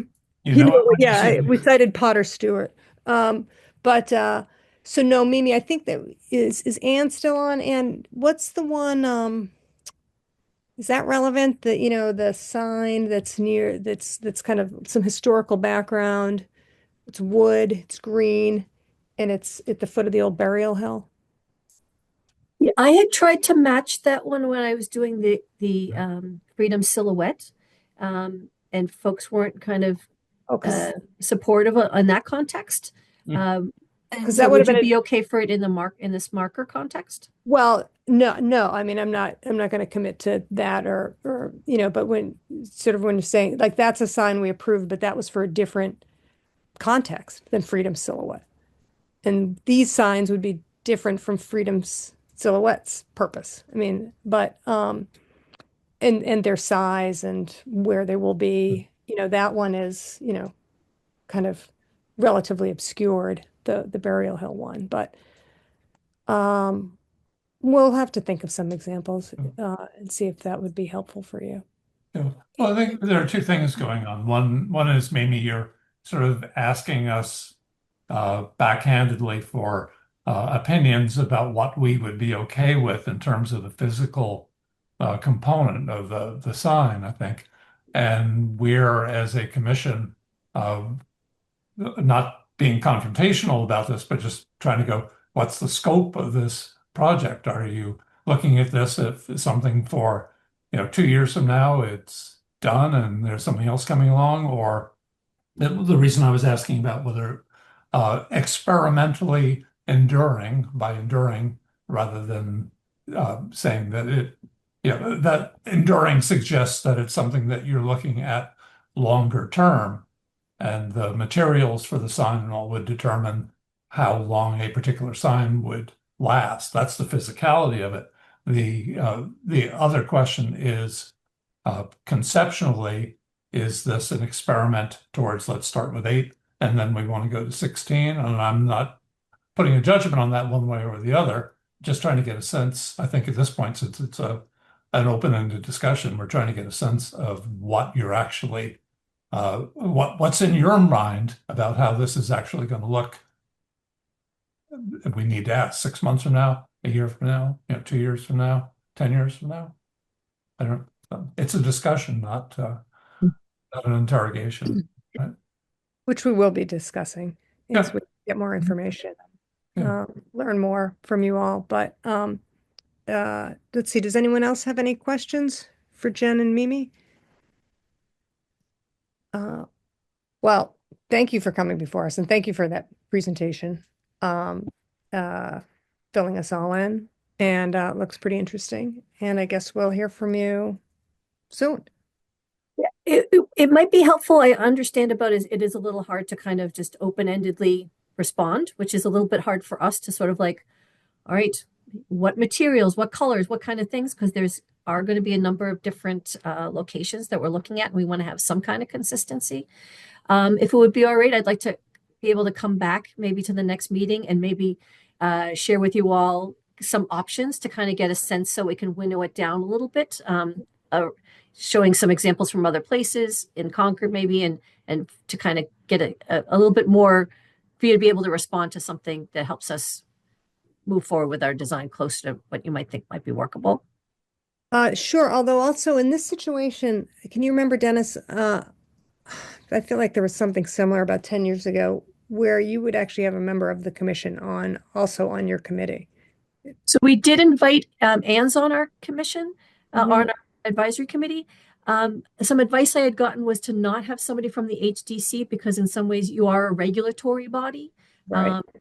And so you wouldn't be able to really speak on behalf of the body. You'd be welcome to join us. Yeah, but we didn't immediately invite you because of that. We thought it might be a conflict of interest on your part. We do have a member of the Historic Commission on our group. Yeah, no, that's good. No, and that's why I wasn't entirely sure, because sometimes that's sort of been the issue. So we worked with Mimi on benches. Remember, we weren't on a committee, but there were members who went around to help her decide on sites. Yeah, I mean, if you're that was a different sort of situation, yeah. Yeah, I mean, but if you can come back as often as you'd like for other business, and I'm sure that's a lot. You would. I'll be a regular flyer. I said as you like, you can, but but I think that's probably the best place to leave it for now. Come back when you want. And I don't, unless we have some decision on duration, I'm not sure we can vote, right? There's nothing to vote. There's nothing. Well, not right now, but in the future. In the future, I just don't want. Oh, you mean for Mimi's? To waste her time, It's helpful for me to get some guidance along the way, just that helps inform our decision making and just winnowing it down. So if you're all right for having these open-ended conversations, I'd appreciate it. Tim, did you have? Yeah. Did you raise your hand? I just have a question. Which sort of tags on to, I guess, Dennis's comment. Partly the constant pressure of signs, the Park Service was in front of us, and it just seems to every 3 months or 4 months, there's pressure about signs. And I also agree with Dennis's comment about, I'm totally fascinated by this history in these houses. Like I think everybody, and I'm guessing everybody is on the committee. I'd like to know more about historic places in Concord that I didn't know about. And how does one find out about that, whether it's Black history or women's history or whatever? And I'm curious, Mimi, if you know, like, what do other places do who have the resources or the know-how or to do this thing in a way? I mean, for instance, has anybody ever done a thing where there's just a marker? It's just a QR code. That's all it is. But it's a marker that if you want some piece of interesting information, scan this code and we'll tell you about this site. And it's a little dot of land rather than a sign, because obviously QR codes you can put as much or little information as you want on that, depending on how you want to develop the QR code. And everybody's got a phone. Is that happening out there? So you don't have to put a sign. You just put if you know the system, that these dots are around Concord that are very unobtrusive. And you say, okay, what is this? You scan it and it says, this is blankety blank blank. Well, Is that something? you would have to color code it, or you wouldn't know which QR code you should be hitting, or It you doesn't matter. your entire day. It's just oh, maybe there's a QR color code or something. I don't know, but I'm just curious how minimalist you can be in a town like Concord, so we're controlling the signage and yet flagging out important places with information. So Tim, I love that you're thinking about, like, I love hearing that history. Cambridge did this wonderful project called If This House Could Talk, and all the different, I don't know if folks are familiar with it, but invited people to learn about the history of their own house. And then people put their own homemade signs in front and sort of they learned the history, whether that was through the Macris database. And the houses that were more new, they went and said, like, this is the house, and this is our family with these 3 kids, and this our dog that lives here. So they looked at all kinds of different eras of, like, my family's been here for 60 years. So it was really about that education, and it wasn't about how can we be as small as possible with a QR code. It was like, how can we get that story out and make it visible? I'm not trying to do a maximalist approach in this way. That might not be the best fit for Concord. But I think this marker thing is a way of doing something in between. I know that I'm not sure if it's the Historic Commission has got those oval signs that go on houses that sort of say, the John Smith House, 1812 or so. That's kind of a similar one that just tells you just the bare bones of information. And we're sort of looking with these markers to give a little bit more information that could then tie into QR codes or other ways.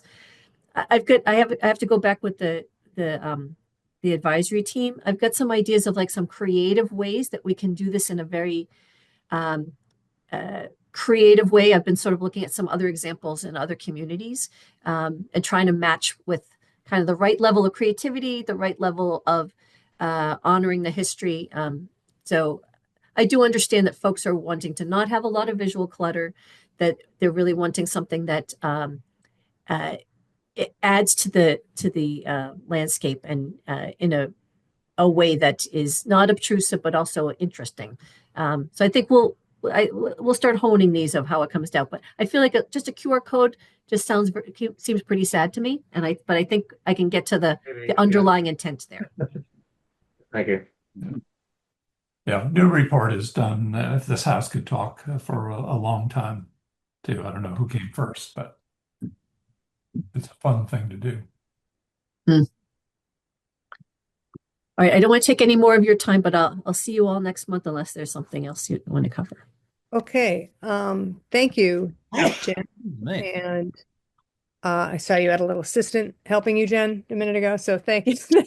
The house is bedtime. It's all good. and we will hear more from you soon. Thank you. Look forward to it. Thanks a lot. Good night. Okay, Jeff Adams. Hi, Kate. I'm here. Where? Oh, there you are. Okay, in my lower left. Hello, good evening. Thank you. So I'm here responding to a comment by Anne regarding some questions that came up at the end of our last presentation regarding storm windows at the library. Yes. Just recapping that quickly, we had a discussion and a presentation about the strategies to install storm windows on the historic sashes in the front section of the library on 40 windows to protect the historic sashes, which are aging, and we've had to do a lot of repair work. We're trying to maintain those original windows, as well as a strategy to retain heating within the building to be more energy efficient, and storm windows on the outside do that. So we discussed all of that, and there seemed to be consensus. At the very end of the meeting, a neighbor asked a question about the colors. So we installed a section of a standard storm window color on one of the windows. And I don't know if you can bring up that picture that we forwarded. Some of you I know have been by.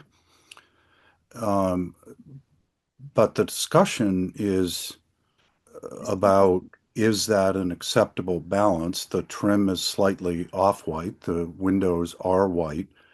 We discussed at the meeting that storm windows come in basically 4 to 6 standard colors based upon the supplier or the vendor, and they don't typically offer any custom painting, but when that happens, what basically the process of building storm windows is vendors purchase the extruded aluminum in pre-factory painted colors. Those extrusions are delivered to a shop, and the shop fabricates them into given dimensions and cuts the glass to work and so on. Painting is involved, which I'm told by a number of vendors almost, quote, never happens or very seldomly happens. The process is to assemble the outer frames, send those to a paint shop to be sprayed. They also spray the extrusions that surround either the screen or the glass, 2 glass panels, 1 screen that are movable. They don't pre-paint, they don't paint them with the glass in because it's too difficult to tape and so on. So those extrusions then after they're painted, get sent back to the assembly shop, and they fabricate them and install them in the frames. It's a fairly expensive process. I spoke to 2 different vendors, and I forwarded this afternoon. We've made many calls trying to obtain an estimate just for this discussion to sort of understand order of magnitude. If we were to try to custom paint them to the exact color of the trim, what might that cost? And we finally received back from the vendor we've been working with a written quote this afternoon that indicated they had received the information back from the paint shop and that we should expect that cost to be $8,000 to $10,000. So that's a little bit of background. I had the impression I was here principally to respond to your questions, so I'm glad to listen to your thoughts. Anne, is it possible to pull up that picture that I sent a while ago? Sorry, I have a picture here, but it shows I think that the color is bleached out. It shows a pure white window when you actually go to the site, the window is not pure Well, white. maybe But I at can least bring it for- up. It's just the colors in this printout aren't nearly what the colors are in real life. Are you able to send bring up the image that I sent as opposed to a printed picture? Well, that's On what I'm the saying. email? This image isn't when you're on site, it looks very different from this, and that this Okay. is more of a creamy white. Okay, but just to describe this is on the far left window on the front of the library. I think a few folks have visited. On the lower right-hand corner of that window, you can see a piece of metal. That's the extrusion of a standard storm window. And there are many situations, including the townhouse, where the color of the storm windows does not match the trim. The townhouse project was done not so long ago. But as you ride up and down the historic district on Main Street, you'll see other examples of white storm windows on off-white trim. There are just so many whites. But that's a little bit of background. Let me respond to any of your questions. Okay. Anne, I just emailed you some pictures that I have Oh, that okay. show the contrast a little better from when Tim and I went last month to look at them. It just Let me for what see. it's worth. I don't know if you want to bring those up. Sure. So I think a lot. I know I know a number of commissioners have gone to Jeff to see the little installation, and I'm in that number that I thought that the contrast multiplied by a whole window multiplied by 40 would definitely be noticeable. And so what degree of noticeable is palatable, I guess. I don't know what other commissioners thought. Walter, did you go see them? Yeah, it's money. It's too bad about money, isn't it? Hmm. You know, eight to 10,000 is considerable. I think that the contrast is off-putting. I agree with Kate that when you look at it on that scale. What goes through my head a little bit is, well, what about painting the window frames? There's Would, one. would everybody be happy with the window frames being painted to match the storms? No. Okay. The challenge with I that, know, I had to say. yeah, the It would challenge be is more than $10,000. there's a lot. Oh, they're going to be painted. That's at true some point. story. They'll But be then painted at there's a some point lot anyway. of exterior trim including Yeah, the railing and the railings above and Yeah, which I will was, all be painted at some point. I Tim? was there with Kate, and if I'm not mistaken, Jeff, the columns, I mean, there's just a lot of trim, and I'm putting the columns, those massive columns, in that same category of trim right. as this almost, it's almost a tan color. It's not I suppose it's in the range of white, but that whole facade has two colors. It's got the brick and the trim color, and I don't believe much else.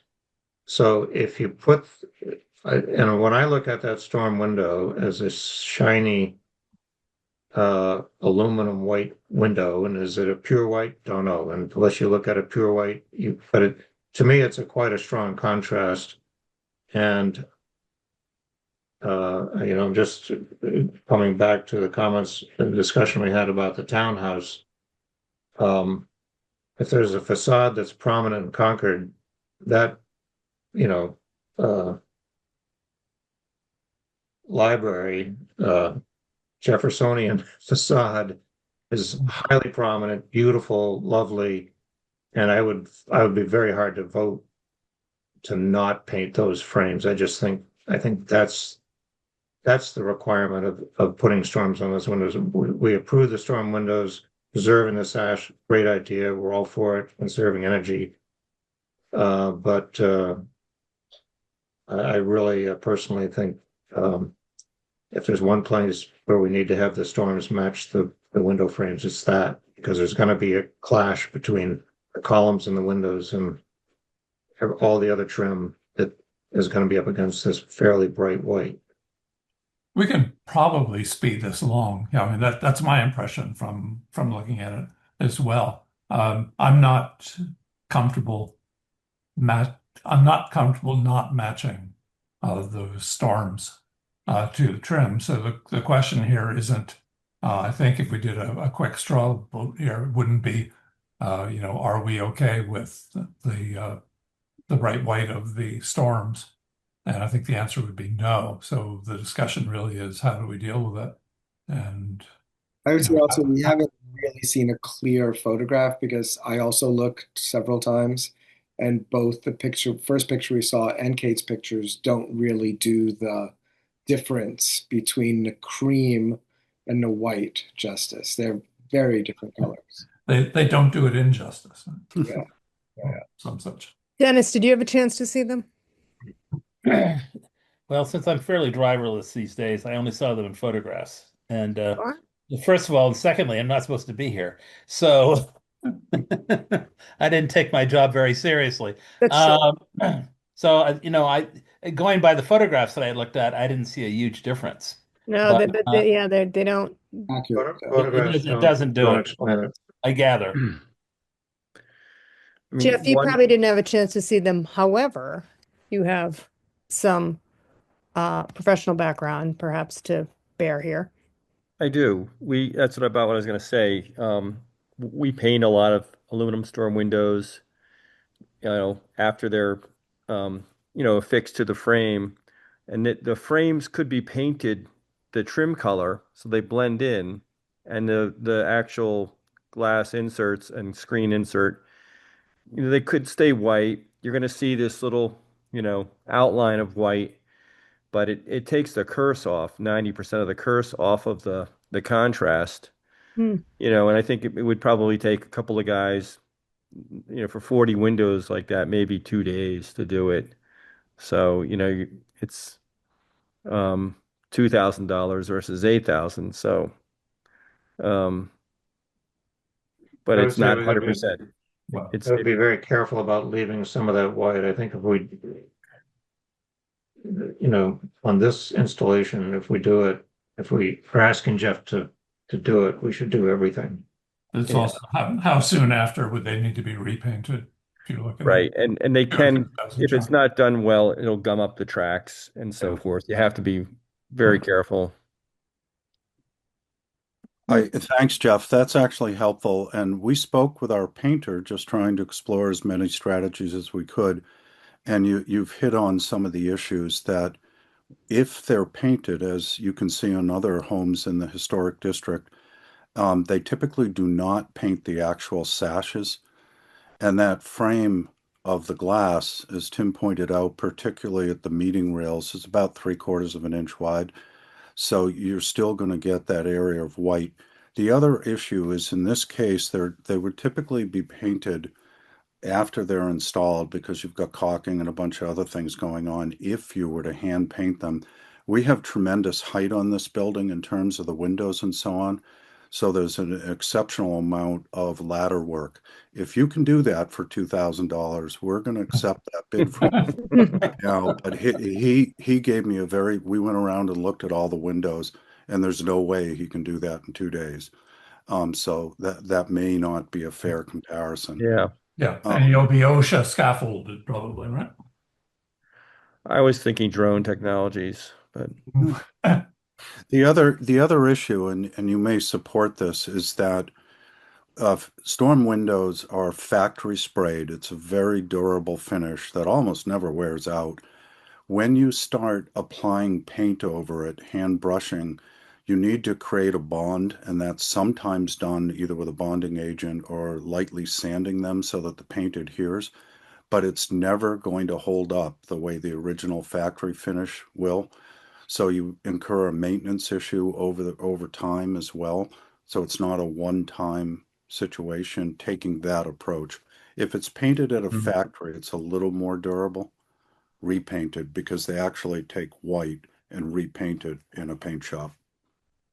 Yeah, I definitely think, given the stature of the building and its, and the permanence, to have them factory painted is pretty much the, only option. I wouldn't hand paint those. Yeah, we came to the same conclusion. The challenge is it's a nonprofit organization. We try to do a lot to maintain the building, and to add $8,000 to $10,000 is not a minor expense.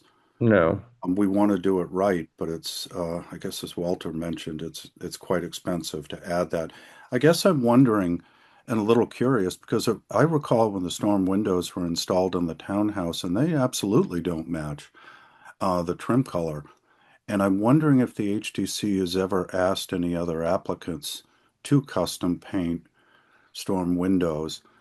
And I also wonder, with a substantial cost associated with this process, where folks are trying to make their homes tighter and more sustainable, and there are still so many homes in the historic district with single pane windows, is this going to deter other folks from protecting, if we need to add the cost of painting, from protecting their historic elements on the building or trying to make their homes tighter? I'm just trying to understand the big picture as well as the situation for the library. Let's see, have we had someone paint the windows? I feel like we have requested that on, it doesn't come up often for sure. And I think this one might have been on Monument Street, I can picture the house. So no, it doesn't come up often. We do now normally a residence that's looking to put on storm windows isn't putting 40, whatever they are, 8-foot, 10-foot tall windows on a landmark building in the center of town. So they get a little more visual leeway, that I would say. But we actually do work more with people putting on storms. For instance, when I first came on the commission 57 years ago, it feels like that we didn't allow, the Anderson 400 series. That's the, are the ones that are the composite, and we do now. Because, we understand both in terms of cost and efficiency, and Marvin equivalents and whatever else, proper Bostonian. So, no, we definitely, work with people on windows, and we definitely, get how our feelings about the contrast will sound to the library, particularly, with the cost involved, which we understand. So it's, we're kind of trying to figure this one out, but Okay, yeah. I just want to say, if there was a prominent historic house with creamy trim anywhere in Concord, we would be having the same discussion. Just want to be clear about that. Yes. That we would not be saying, okay, other houses you can have bright white trim against a creamy on a historic building. There's nothing different about the library. We would put that onus on any homeowner, and it really hasn't been an issue. And and usually it's because the trim they're using is a bright white trim, and we look at the storm and it's a bright white storm. It's true. It doesn't come. If it's a creamy trim, we would raise a concern. So No, you're right. Yeah. So, and I don't know if we haven't had this, as you said, come up that often. But it's a concern for any historic building that we Usually would be homeowners concerned. don't want the contrast. I mean, they'll look to put them on the Yeah, inside. there's the intent always to get the storm as close as possible to the casings and trim of the existing window. Mm-hmm.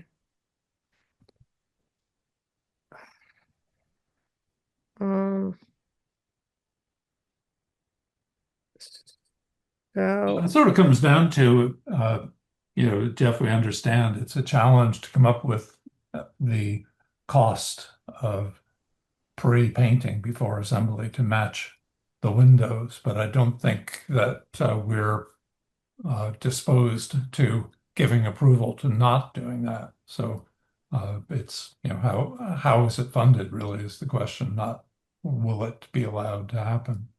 well, also I would ask also, I mean, wouldn't the library want this to look as seamless as possible? It's a Yeah. beautiful building. Yes. Would the library be happy with the mismatch? So many of you will appreciate the library corporation that protects the building and supports the operation has to raise the money for any capital expenses. We have no town budget. This is all downstream money. So to maintain the building, we reach out to many of you for annual fund donations and capital donations, as we did with the library, and we work hard to do that. But at the same time, we work really hard to maintain the building with a narrow budget. So every penny matters. So we do want to do this right for sure. And if at the end of the day it's necessary for us to knock on more doors to pay for this added expense, we're already trying to get a grant to pay for part of the expense. It's fairly expensive. It's over $100,000 to do this. So those dollars are really important. I guess I am still a little frustrated. It wasn't that long ago that the town put storm windows on, and I'm sort of curious why they didn't need to match on the townhouse. But nobody may recall that detail, but it's a little frustrating. Another prominent building that used a standard color, but whatever. I don't dispute that. I don't know. I can't comment on that one at all because I don't recall that one. Would Anne know? It was before my time. Would Anne know? Maybe they're in violation. Well, Hey, get Matt get Matt back here. Well, so I can't pull up a picture. I guess I would say that the Library Corporation feels strongly that the effort and measure to install storm windows to protect the sashes and to reduce energy loss through the single pane windows is very important. So we thank you for supporting us on that initiative. And if to accomplish those primary goals, we need to raise more money to custom paint them, then because putting the storm windows on we feel is the right thing to do for the building, then we'll make the effort to get them painted in some fashion. And so if at the end of the day it sounds like there's general feeling from the commissioners that that's the way to go, and if that's the case, then we'll commit to doing that.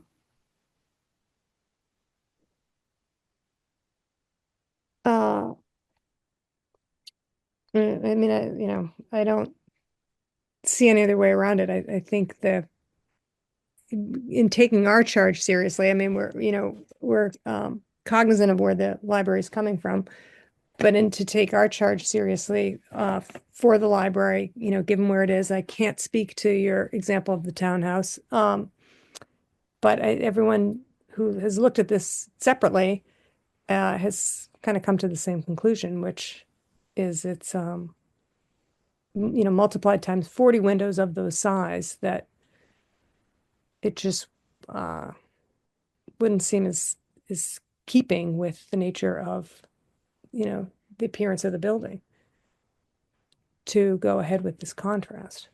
Is that how everybody feels still? I think so. Definitely. When's the next book sale? So unfortunately, that's a different group. Those are the Is that right?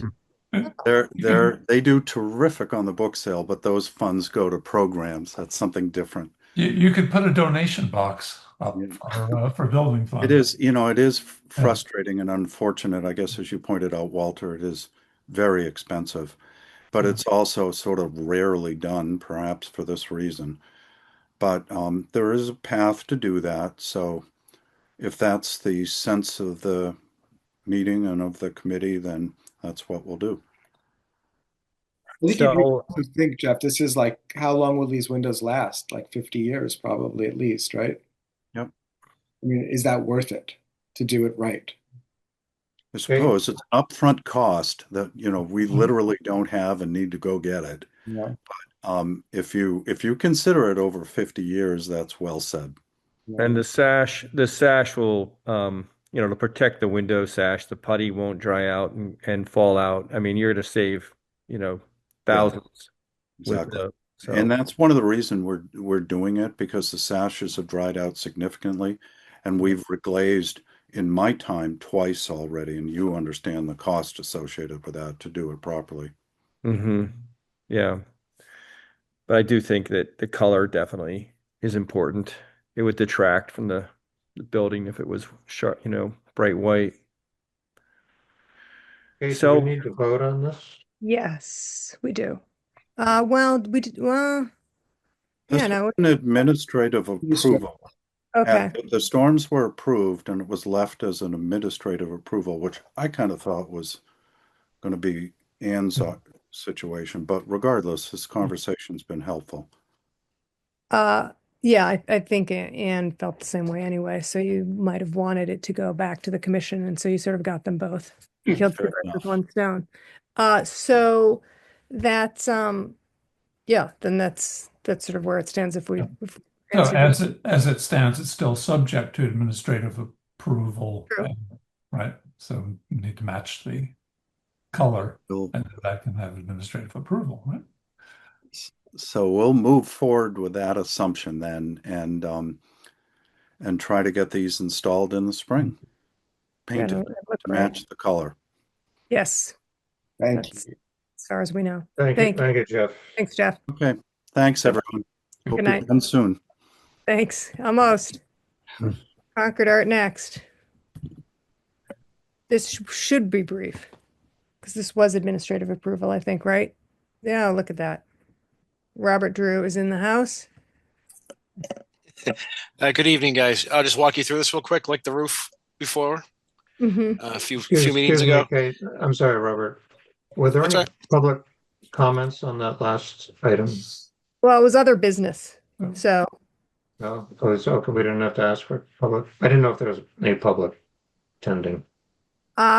usually no, because it's not a vote. Okay. And Robert, Never you're mind. looking to paint the building bright orange like the side. Have you changed? Me? Oh, you talking about Concord Art?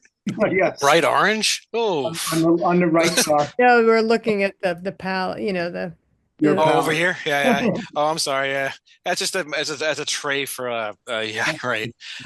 John would shoot me if I did orange. Thank you for your time again tonight, guys. We're coming in front of you ask for a change in the material selection for the art barn part of the project. Where I'm referencing is the back barn here. We originally had a previous approved product with a Cabot stain, and as this project has evolved, and then similar to like the project you just saw, this is all a fundraised project. We're always trying to figure out ways to kind of cut costs and bring the cost down. So far, the building's under budget, which is it's a lot of hard work by the project team, which is great. One thing we want to ask you for is a change in siding material to have additional cost savings. The juice is worth the squeeze to come see you to ask for the change. We're recommending a product called Acre, which we've used in the past. Some of it might be similar to what you've seen before. And it's a pre-finished product. Similar. It's a little bit of a.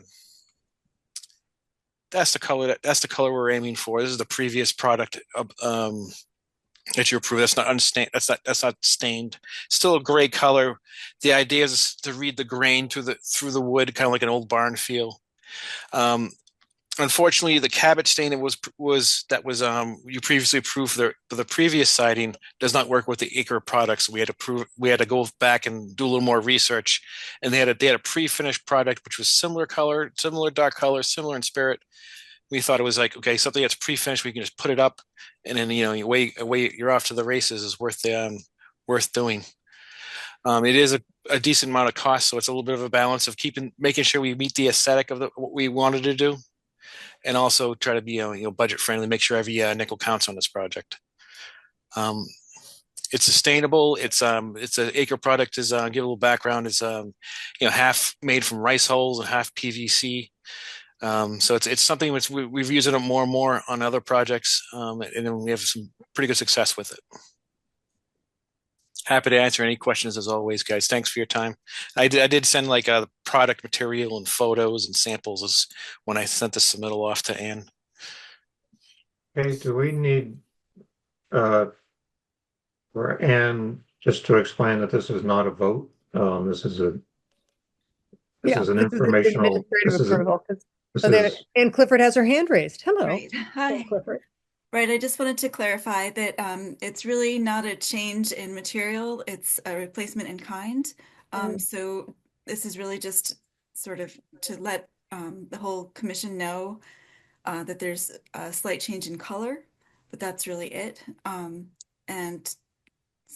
And so it's really just sort of informative because it is, again, one of those really prominent buildings right downtown. So I just wanted to make sure that you were all aware of it. But it really, the change in material it's really not considered a change in material. It's just a slight change in color, which does not require a vote. So it's going to be a different black. It's not a black, it's a semi-black, or No, it's actually not even really a black anymore. It's not this kind of. You see the bottom? Silver. Yeah. It's like originally we had a semi-solid stain for Cabot, so you see the grain through it. I feel like varnish. Right. So it's called Acre Black, even though it's not black. It's the name of the color. It doesn't have they don't have those fancy colors like Benjamin Moore has. So it's not black anymore. No. I'm very confused. It wasn't black to begin with, but it's even less black. It's even less not black now. So which is which? Okay, I'm glad I got which in that straight. picture for Dennis? Isn't that black? Well, no, No, it's obviously charcoal.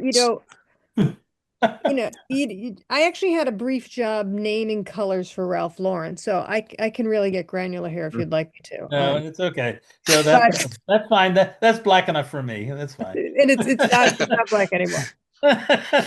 The trim is black.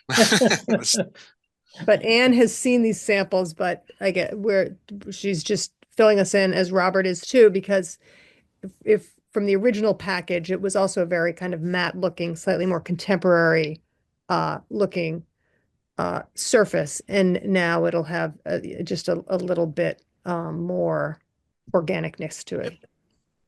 That's good. That's a good way to say it. Yeah, it's a good way to say it. It It's just- enhances the old building more. Crunchy. So that's that. Yeah, and I'm happy. The less black it is, the less dark it is, the less apt it is to heat up and move, because that stuff will move like AZAC does. Yep. Mhm. Yep, absolutely. Yeah, That's a good point. Robert and Tim had mentioned that, yeah, as well. So Okay. that's a nice bonus for Concord Art. So I guess is that the only change, right? Anne and Robert? Right. That's correct. Okay. I think that's it Okay. For the moment, yes. for the moment. Wow. So, yeah, okay. So we're okay to move forward with this? Is that so? It seems like I'm sorry. This is the first time we did like something unique like this with the informal, or information. Yes. Yes. Okay, so we're good to go. I'll let the I contractor know. think as long as Anne signed off on it, yes. All Okay, right. great. All right, Okay. thank you very much, guys, for your time again. Thank you. Robert. Thanks. See you later. All right. So that's it. That was so we covered a lot of ground, sort of. And Dennis, thank you for humoring us for one meeting. I think we might try to get one more out of you if you haven't gone someplace. No, look at and Jeff, well done. First night, voted and everything, and you got things to weigh in on. Hit the It's ground. interesting. Yeah, very interesting. No, I never thought we'd talk for an hour about, conduit color, but Oh, you Neither just wait. did I, but Neither Just did wait. I. Yeah, it was, sometimes it's hard to land the plane. You never know. well, I will Um, drive by that every day, so it's got to be good. And I'm glad we're going to make it nice. Well, I think that's how we feel about the library windows. I True. mean, we're all going to drive by them, and I think we all know we're going to be like, oh. And I know I'm on the record. I didn't want to say this to Jeff, but $8,000 to $10,000 for a project that's probably what $150,000, and as a Right. nonprofit fundraiser, that they'll be okay. They can do Yeah. it. But- Definitely so do it right. yeah. So anyway, okay. Would someone like to? I think Jeffrey should make the motion, shouldn't he? All Jeff all the time. Oh, wow. So you move to adjourn. Can I move to adjourn? I second. All in favor? This one we just go aye around the Aye. room. I can't. Okay, great. All right. Goodbye. All Thank right. you so much, everybody.